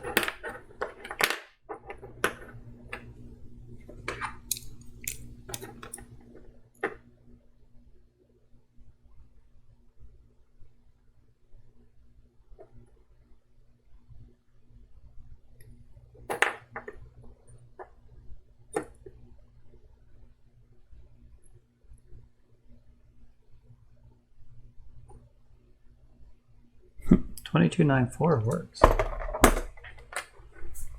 So it's actually what it is. That's crazy. Okay. There's that. Sorry. Microphone fell off. Edit that noise out. Okay.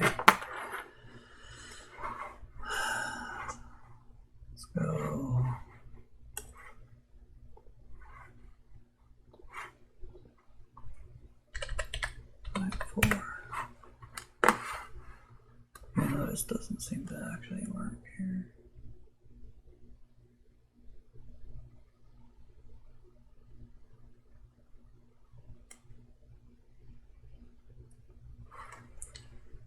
The thing that's frustrating is if that's the case, then one of these is off. No.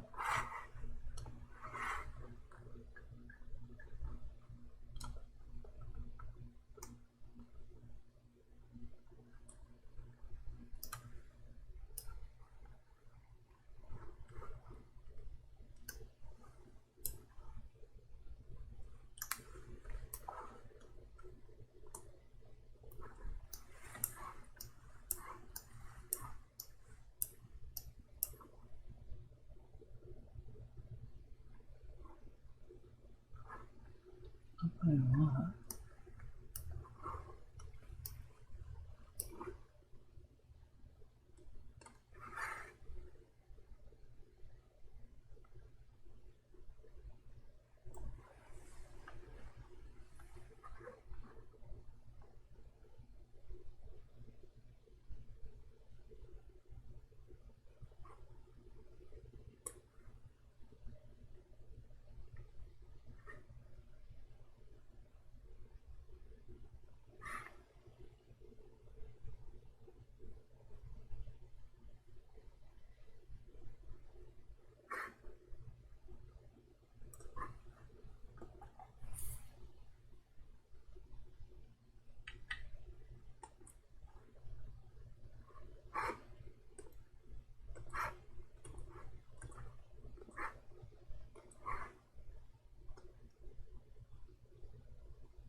That does make sense.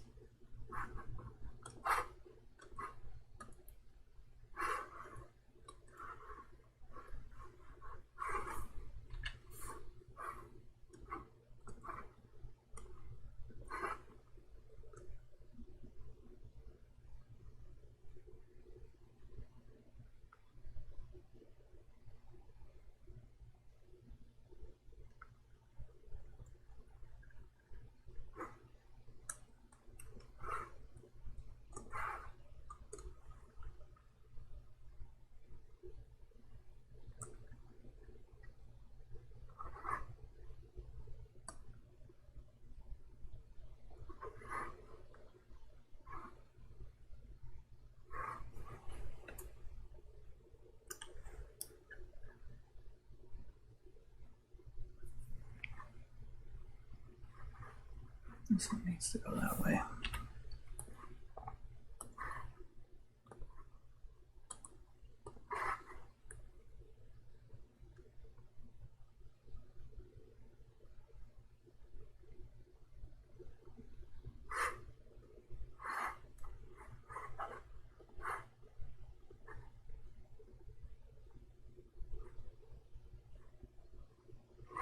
Okay, I guess that doesn't actually work, so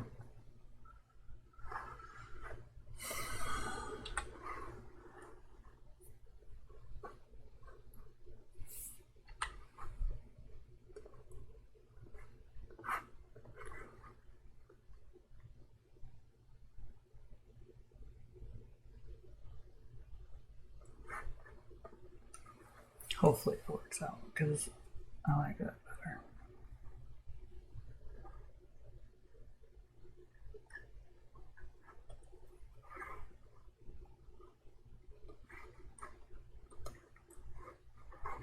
Okay, so that is what we are going with.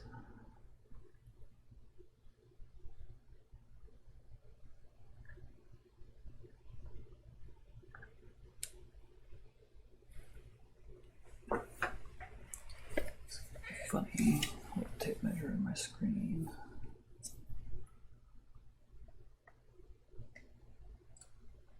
Okay, that's actual size right there. Yep, it's almost 6.5 by 3.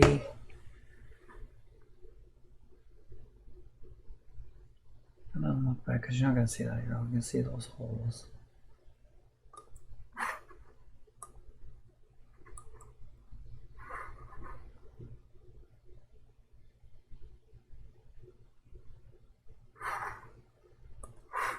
I think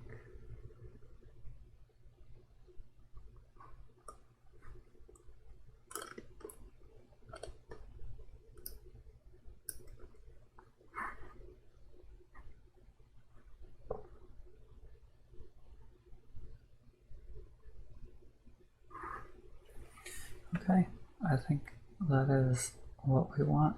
So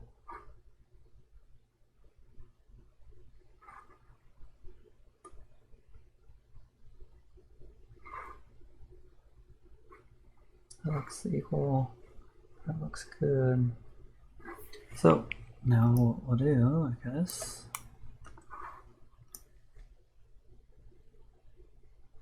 no idea if this is even going to work, guys.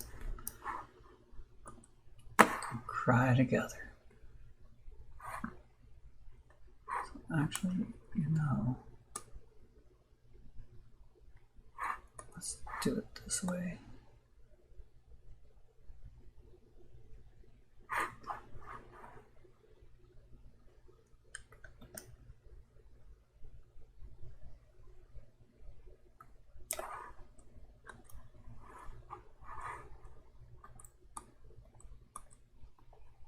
We're going to turn everything off.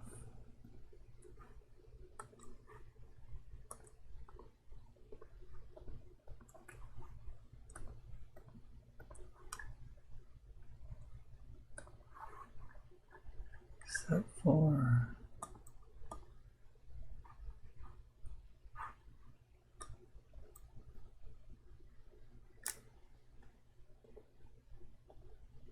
that.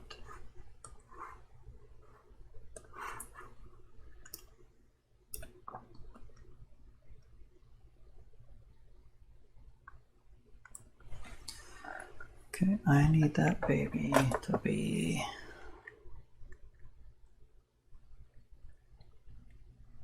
6 inches, or 6 inches, 6 millimeters. Can we make it? Yeah, let's make it 6 millimeters. What this one is. Everything else will make around that. Okay.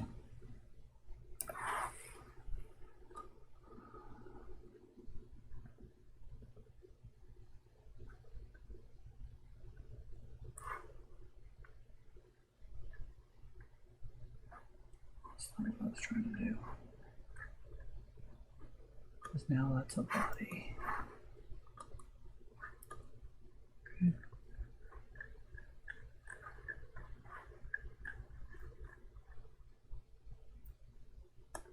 Leftover LED.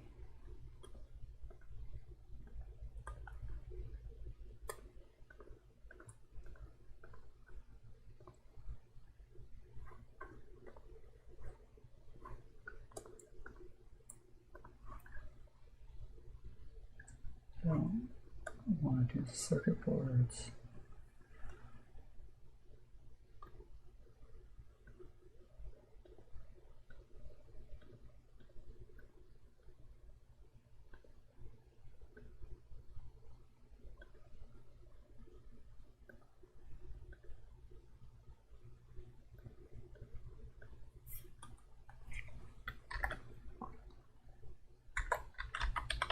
Screw holes.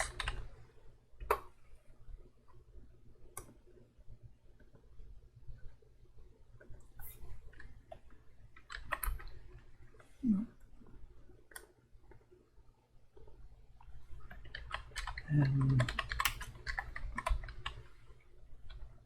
quarter holes.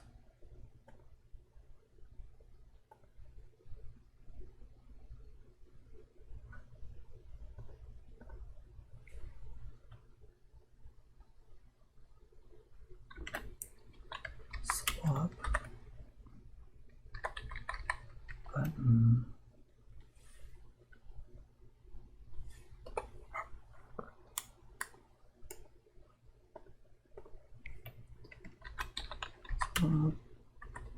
button, brim. Okay.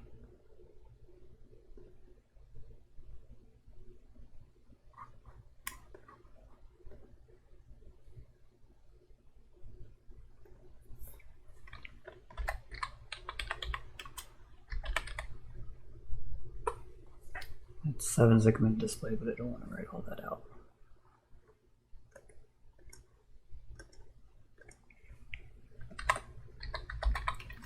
Right.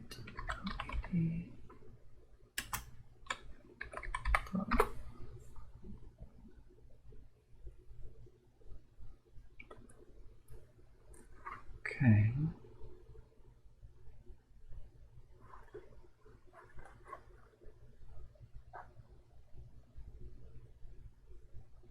I think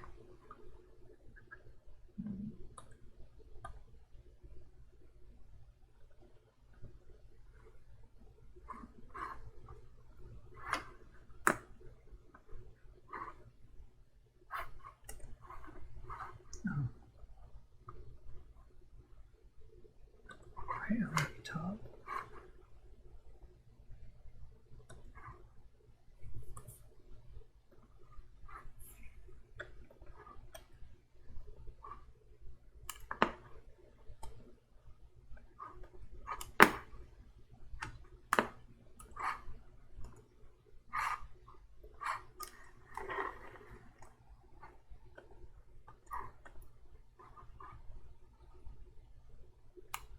Why can't I?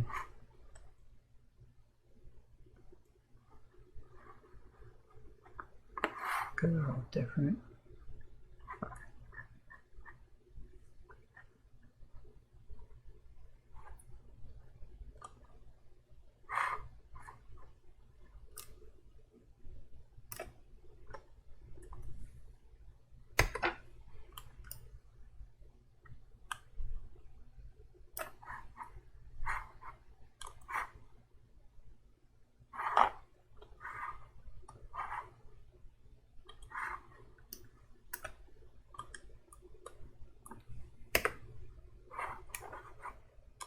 Through. Mouse, let me click on it. Okay, undo that. Through.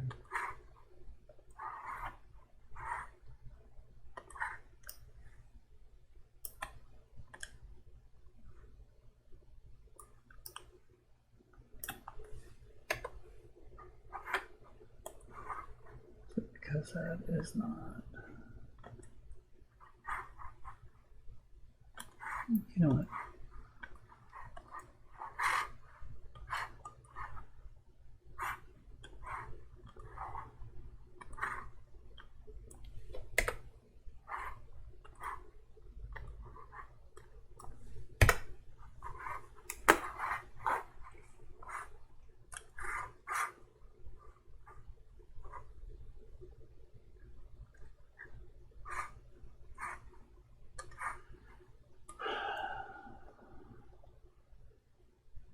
Okay. And the keister.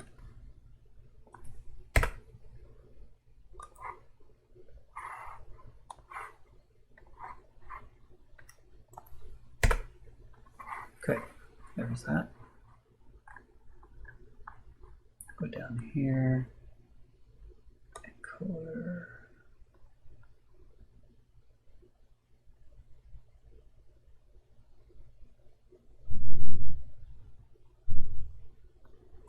Swap button brim.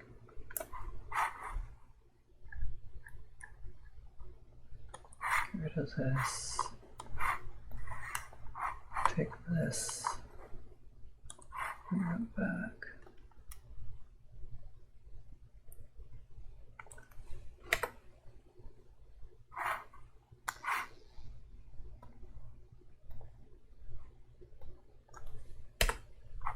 Okay.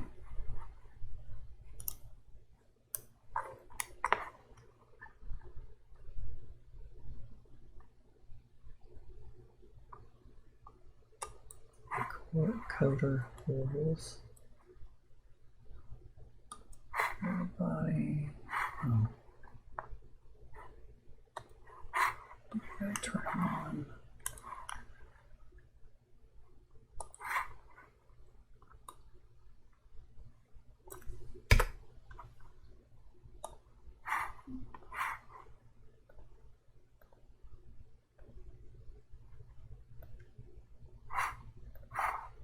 No.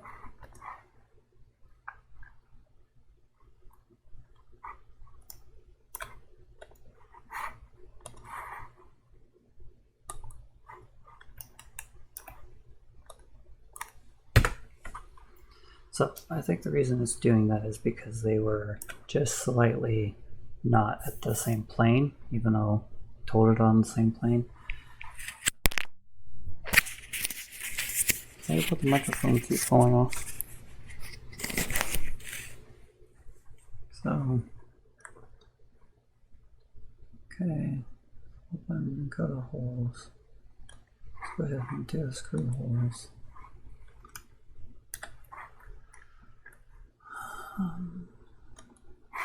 Body.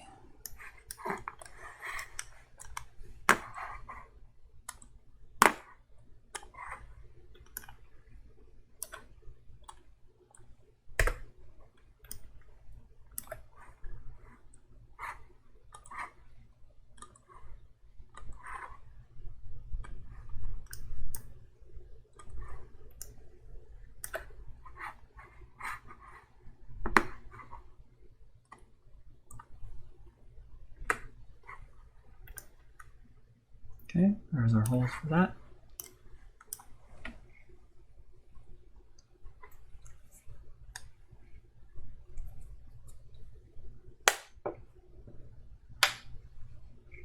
Let's see.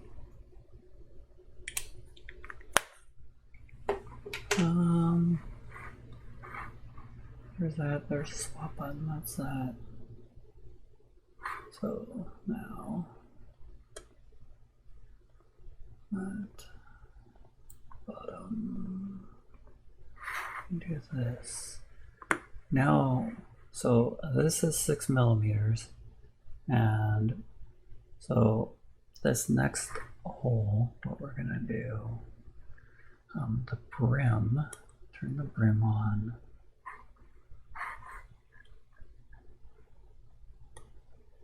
Body go away, body come back, and I'm going to turn it like this.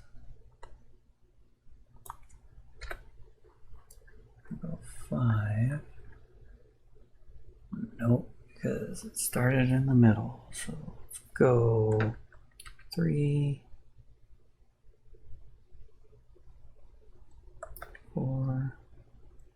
Oh, more than that. Let's go 3.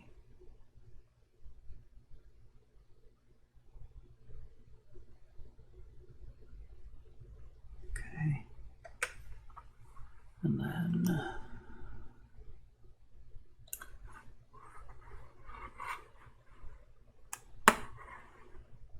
save it because my computer is getting really upsetting.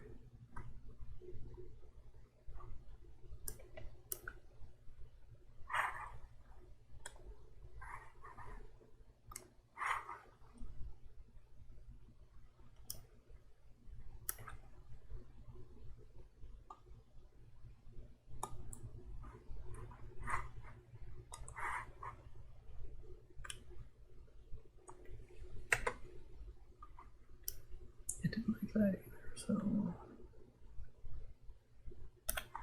oh, I see it. Okay.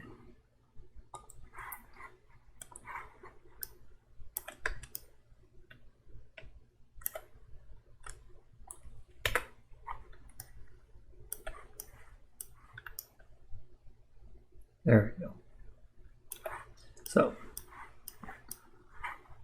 extract, look way up in there. You can see that guy. It's pretty much on the top layer, it's just off of it. Go all the way out. And now our buttons should fit in there and poke out. So we're going to do that again. We are going to go encoder holes.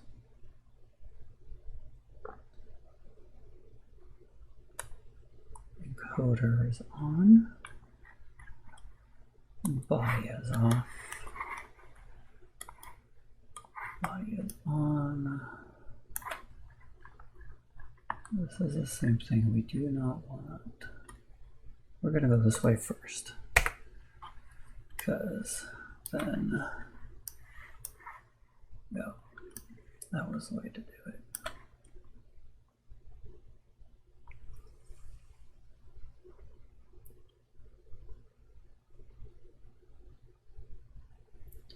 So we want that just to stick out a little bit.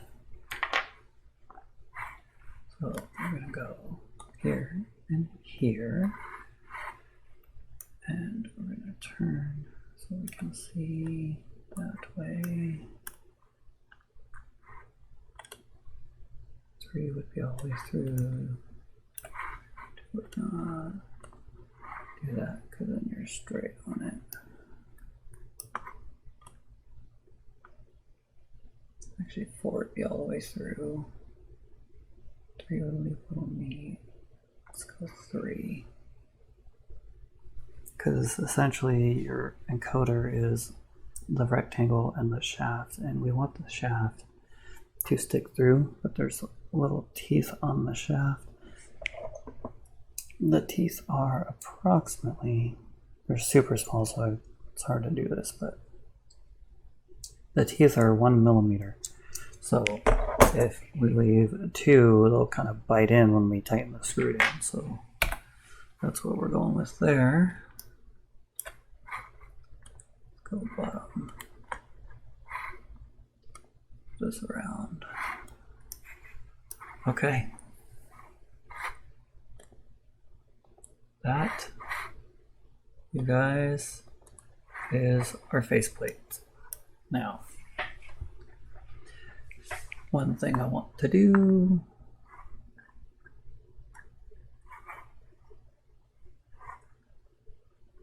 that line is not in line perfectly with that, but it's for me, so I'm just gonna have to deal with it, because in order to move it after you've extruded through, you gotta redo the whole thing. We're not gonna do that. So what I do want to do is revolve.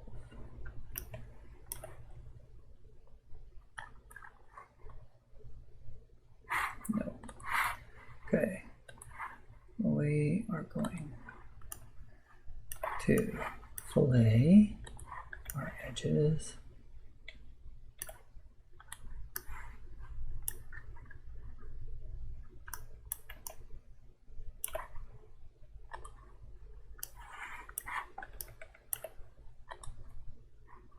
By 1 millimeter, 2 millimeters, 3 millimeters. What I want to do is look at the top.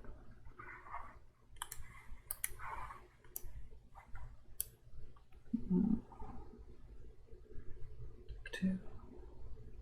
Yeah, that's what I like 2. Okay. Gives us nice edge, and you know, that's probably actually fine, but I'm going to do it anyway. So that does this whole edge one.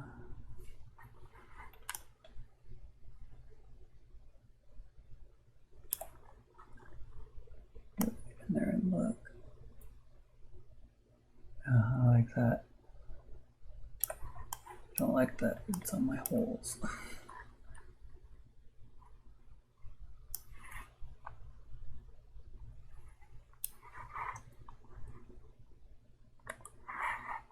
So we're gonna not do it, I guess, even though I like it. No, I like it too much not to do it. So let's go 0.5. I don't know if we'll see that in 3D printing, but it's just barely there. Okay. So guys, we've been recording for 2 hours. Well, it was 1 hour and 30, and then 45, so 2 hours, 15 plus minutes or so. And we now have a radio screen. There's our black. That is what it's going to look like. So now,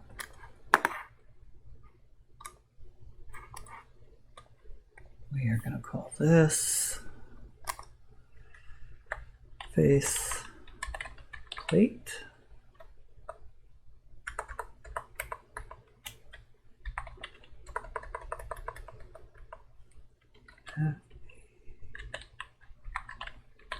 That's why it looked funny. Okay.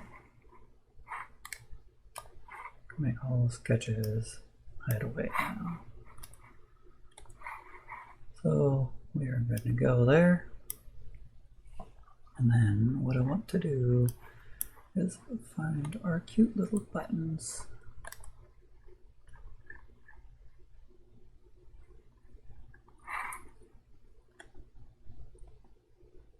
Okay, that's not our buttons, that's the encoders. There's our buttons. Cute little buttons. Okay.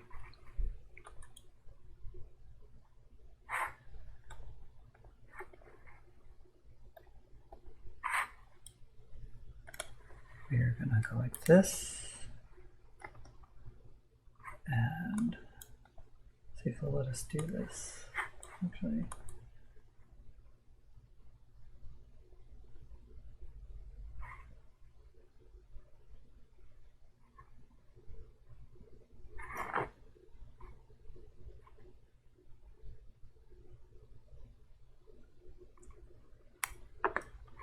Well, I thought there was a thing that said join, so it's okay. We can make this work. So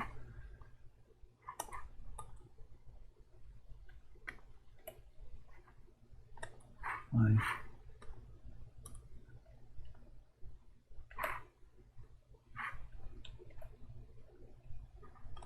Okay. Body. Hit Control. That's probably what was going on earlier because Shift takes everything that's in there.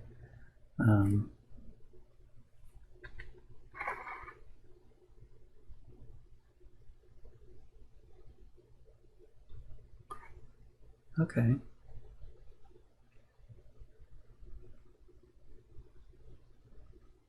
New component, we'll right click existing bodies in browser. Okay.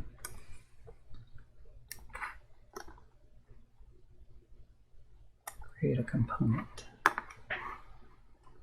Also, well, 6.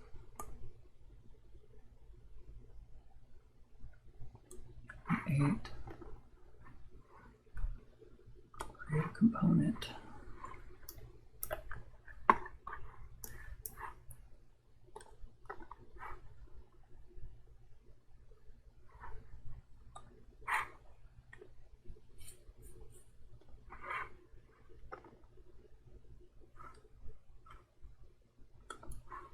Create a component.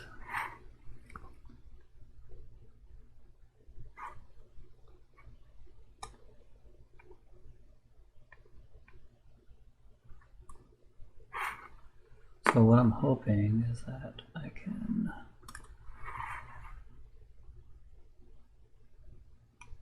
do this. I wonder. So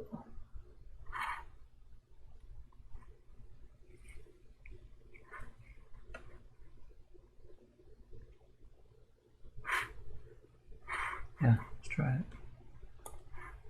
So let's ready as 3D print. 3D print that. This is normally checked. Uncheck it. Click Preview Mesh. And the reason I do this, I'm sure there's other reasons for it, but I do this so you can see that is the part that will be printed. Click OK. Faceplate STL.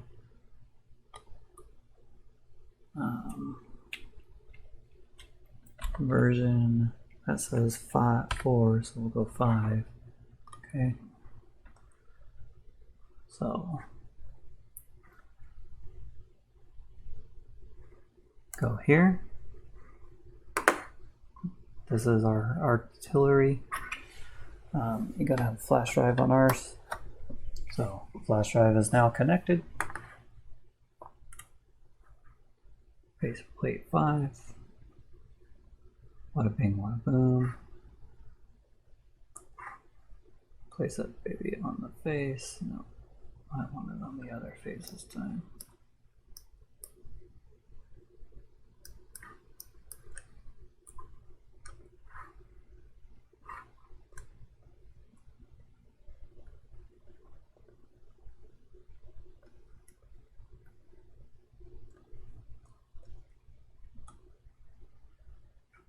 Okay, there we go.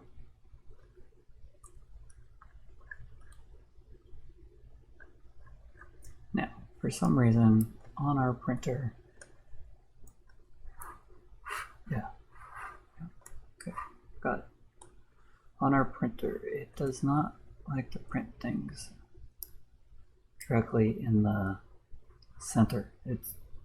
It's a glass top, but I think the center is slightly low, so I always try to move things, and then I don't have to worry about it. So there we go. In this program, the left mouse moves it like this. Click center mouse, holds it like it moves it like that. All this is already set up. We have a generic. The color doesn't matter. I have black. You can ask me to save it, but all of this stuff was on the label, and print settings, I just left them. It works well, so I don't see any reason to change it. And it's got our printer here. Infill is at 15%.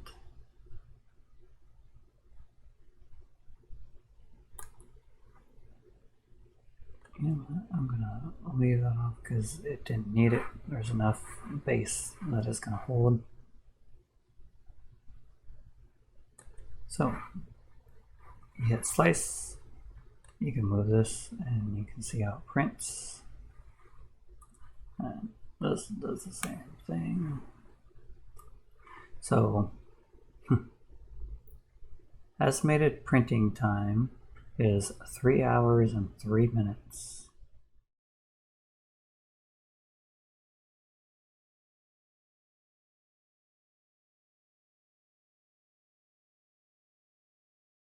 This is our radio panel that we made.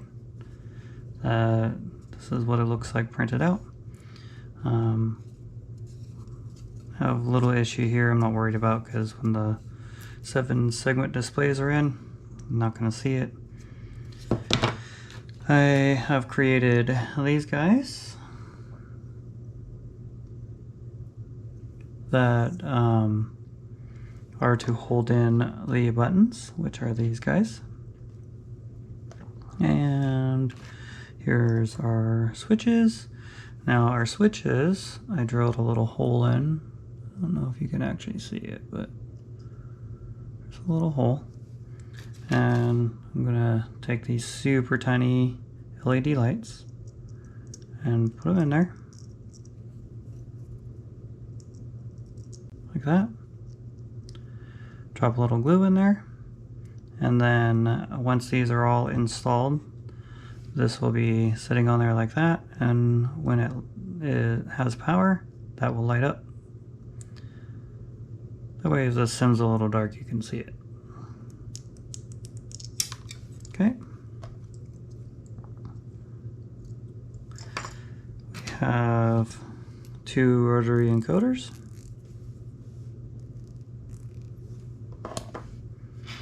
We have 2 nuts for the rotary encoders. We have 2 knobs for the rotary encoders. And then we have 4 7-segment displays.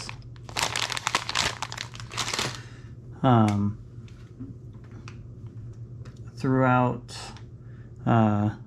building or trying to build a radio panel, I have yet to be able to get one of these to work. So we are going to try it together and see if we can make it work.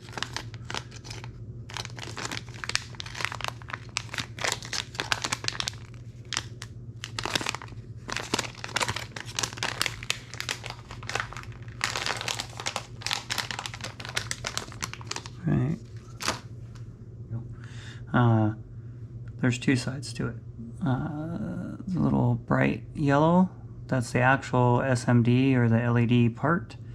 And I have that to where it is down. That way the light shines into the button.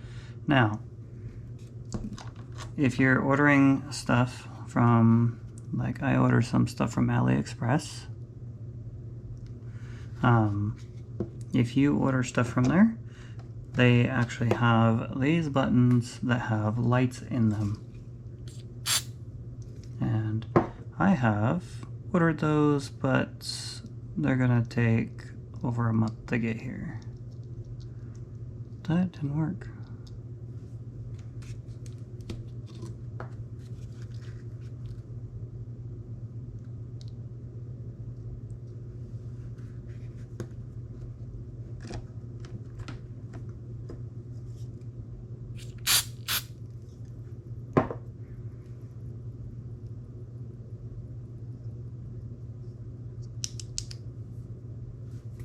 Cool. That'll work just fine. That guy still turns in there. And it literally just pushes a plate, so it shouldn't have anything to harm. Okay. That stuff is really cold on your fingers, apparently. Haven't done that before, but okay. Now, almost smells like gas. So, this is your main power side. And because it's gonna drop into this guy, it goes this way. So we're gonna put him there, flip him this way. This pin is a flux pin, and that is just something that you want to clean. It cleans all the corrosion and everything off to help it stick better. Let's see. So one of the things I'm going to try this time is I'm going to fully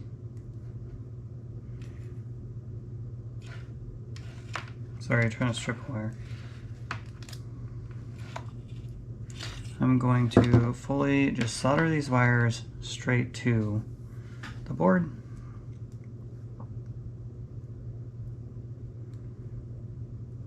Let's see, so I need 5. 1, 2, 3, 4, 5. So go ahead and pull more of this off. There is,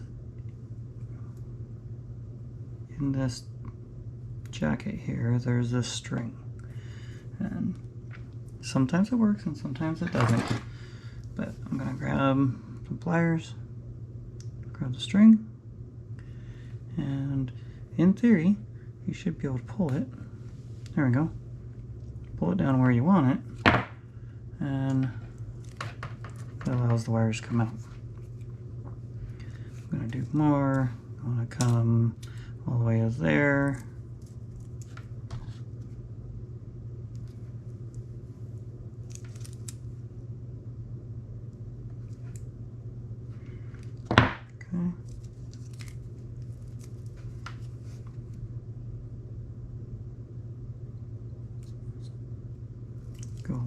bit more. Once it gets out far enough, you should be able just to pull it on your own. Okay, so I'm going to leave the string in case I need to pull more out. The other part about doing this is at least I'll have these power wires.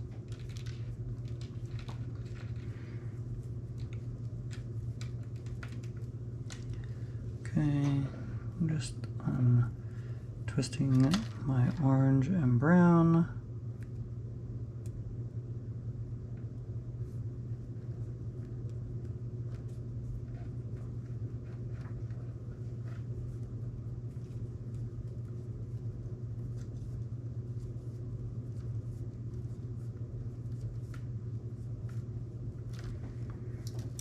Okay, and since this is going right here,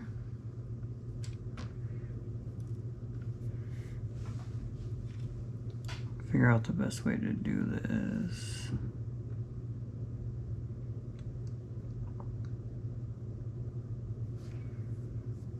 So what we want to do is,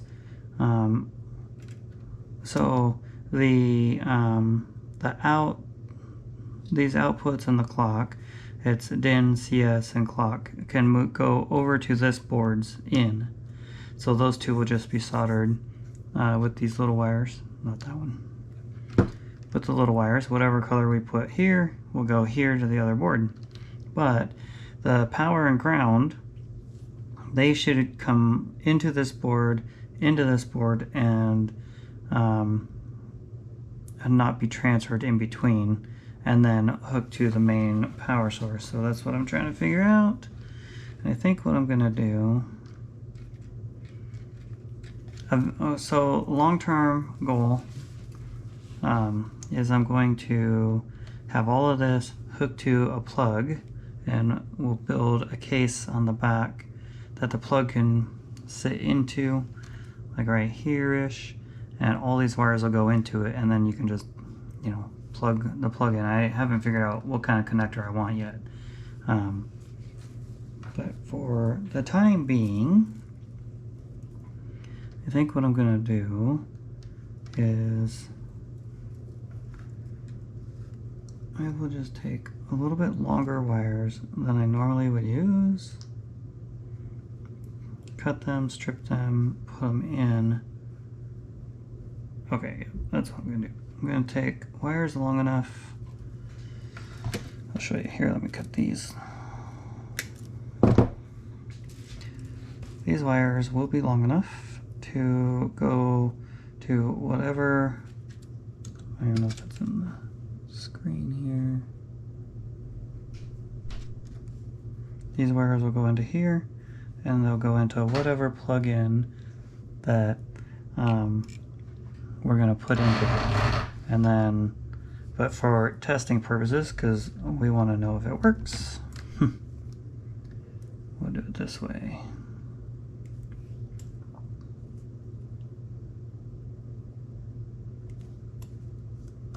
I might have to find my smaller strippers. Okay, so you can see there's just a little bit of wire there. This wire, this will be the ground one. This wire will fit right into that hole with no problems. And what we're gonna do is put some solder on here. It's called tinning, and then we'll put it in there, and we will, because that's going to sit in there, that wire will only go so far. We'll get in there and solder it, and then if too much is sticking out, we'll use these snips and just snip it off. So let's give that a shot. Okay, so we have our solder, super tiny. I am using a Weller WE S51 soldering iron, And like I said, I am not super good at this, so here's one of my helping hand arms. Letting the soldering iron get hot. Put a little bit of the flux on there. Okay, the soldering iron is hot.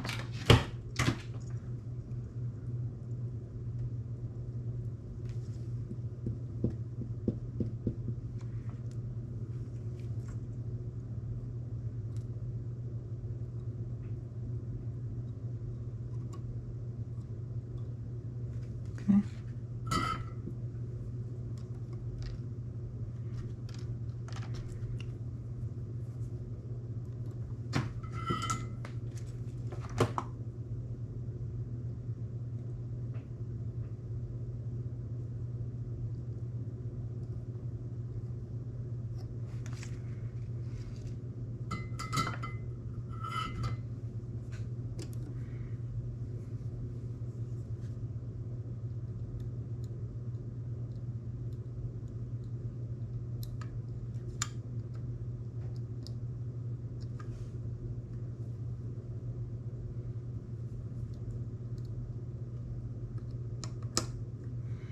I'm going there very far, so I'm going to trim it because I don't want a lot sticking out.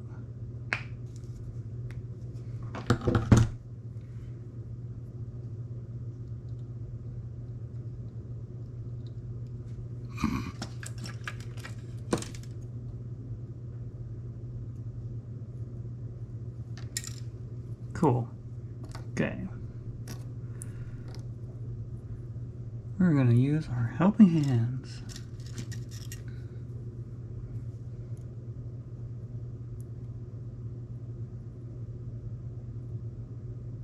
Guess we are going to be doing this from the underside. So let's do this. We will flip it over. Do a helping hand here.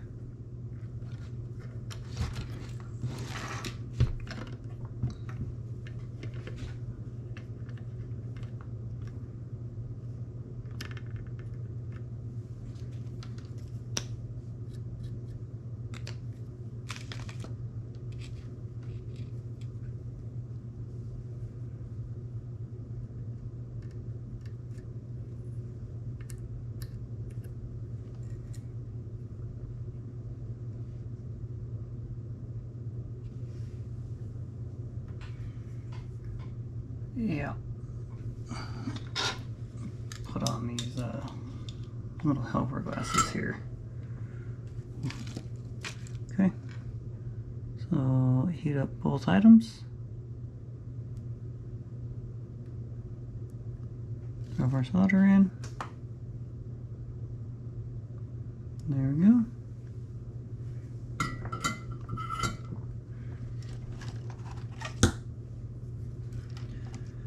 Go ahead and use this guy.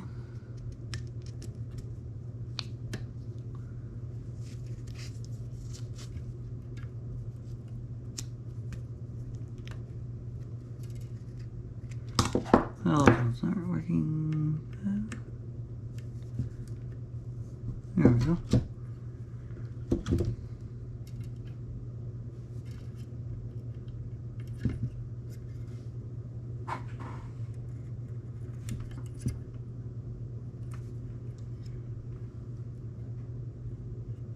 Just using the pressure from the table down there to see. I'm sure you guys can still see that.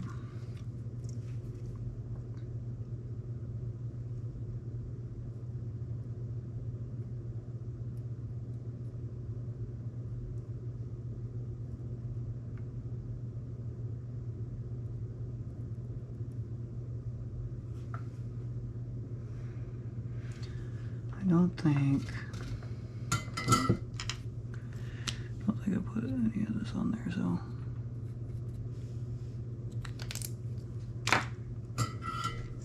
Might hear a solo now.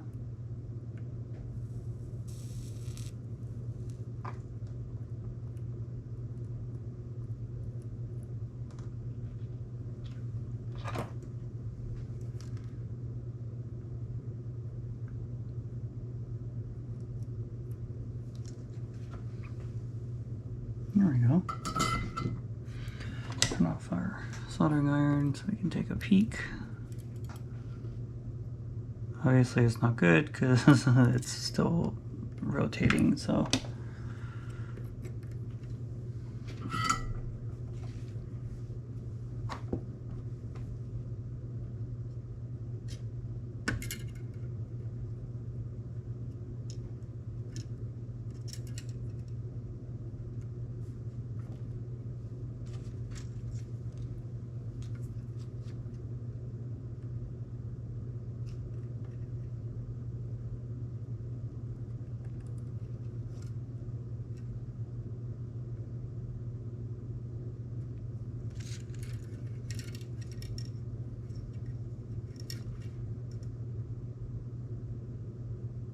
That's better.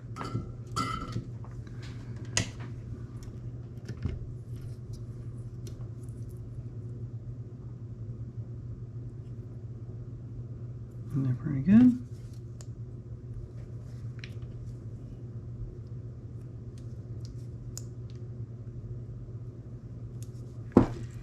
Okay.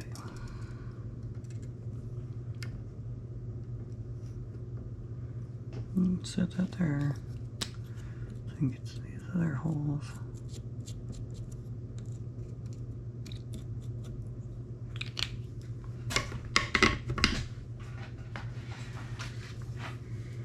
Okay, now I guess I'm gonna do the same thing. I'll just cut all these wires to the same length because in the end that's what I want.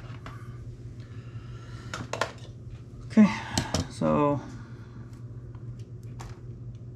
try not to use the orange and brown.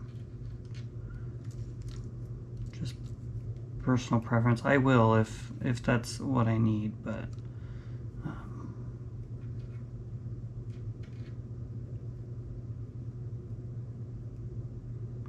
so here I will only need 3 of these. So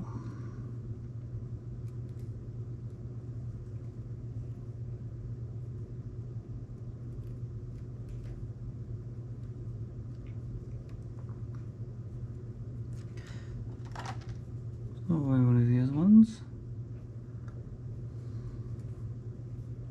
I'm just twisting them all back up.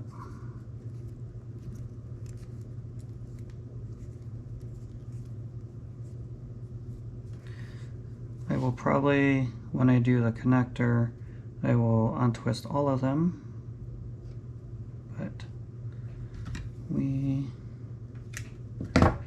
just want to try to get this to turn on.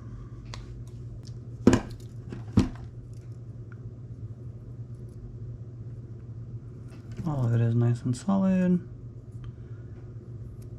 So the next logical step is to get it all hooked up on Mobiflight.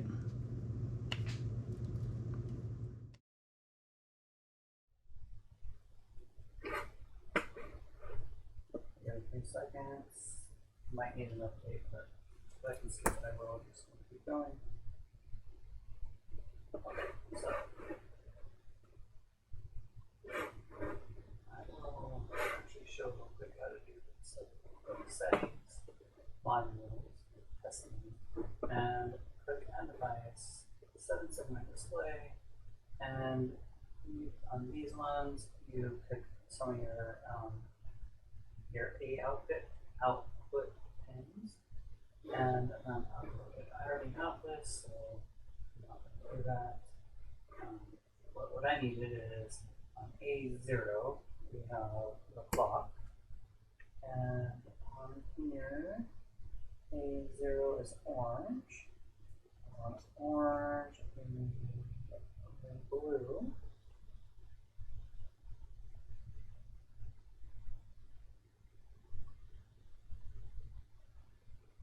And A4 is green. A4 is dim. Oh, that worked out. Put green on dim.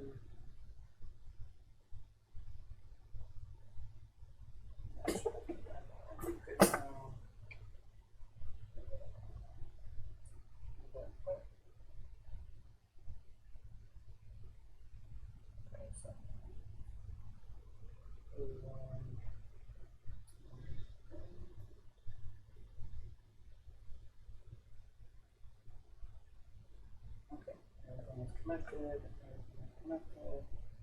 in theory. So once you get that up and you upload it, okay.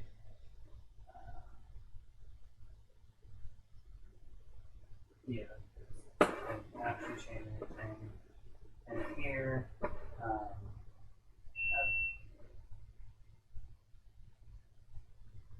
have to restart it, then we will click display and click test. I have to turn this off, unplug this in,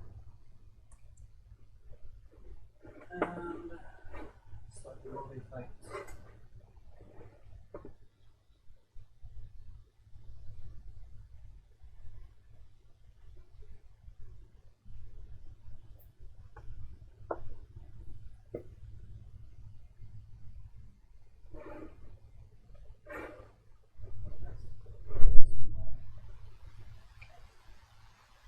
And of course it's not working. Oh, like that. That would be why.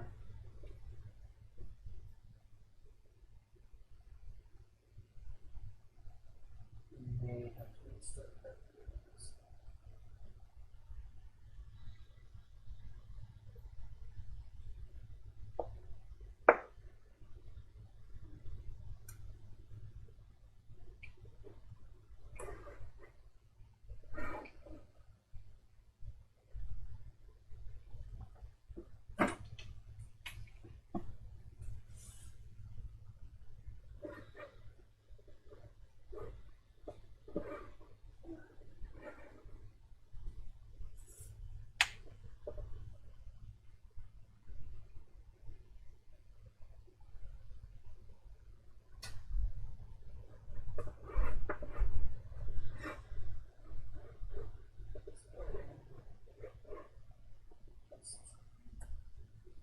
So there we go.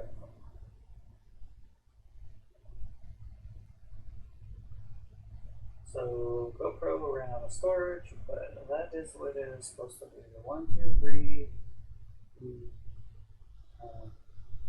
When it goes, there will be a decimal 4, 5.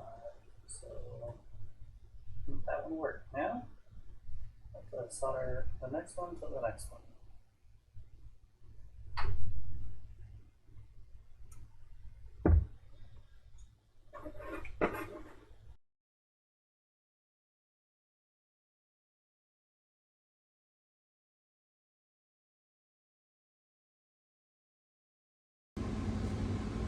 Alright guys, there it is. Unfortunately, these wires are not hooked up to the right side of the switch. So those don't work, but this works. And thankfully I already had one set that could do it. This one works, kind of. It's not working in the sim, like you can't even change it in the sim. So maybe we'll try it with X-Plane 12. But let's see here, zoom out a little bit. Got the gauge panel going. Sim is running. Everything seems to be working. So yeah. Seems to work pretty well. Let me flip on this light. If you look back in there, that is the power block I made, and that is the ground block I made, and they work perfect. So they're completely sealed off, so those screws will not, ground anything out on either one. The way the sim itself isn't grounded. And yeah, all right, there we go. Hope you guys enjoy it. It's gonna be a super long video, but in the end, it's worth it. All right guys, have a great night, and remember, land safely.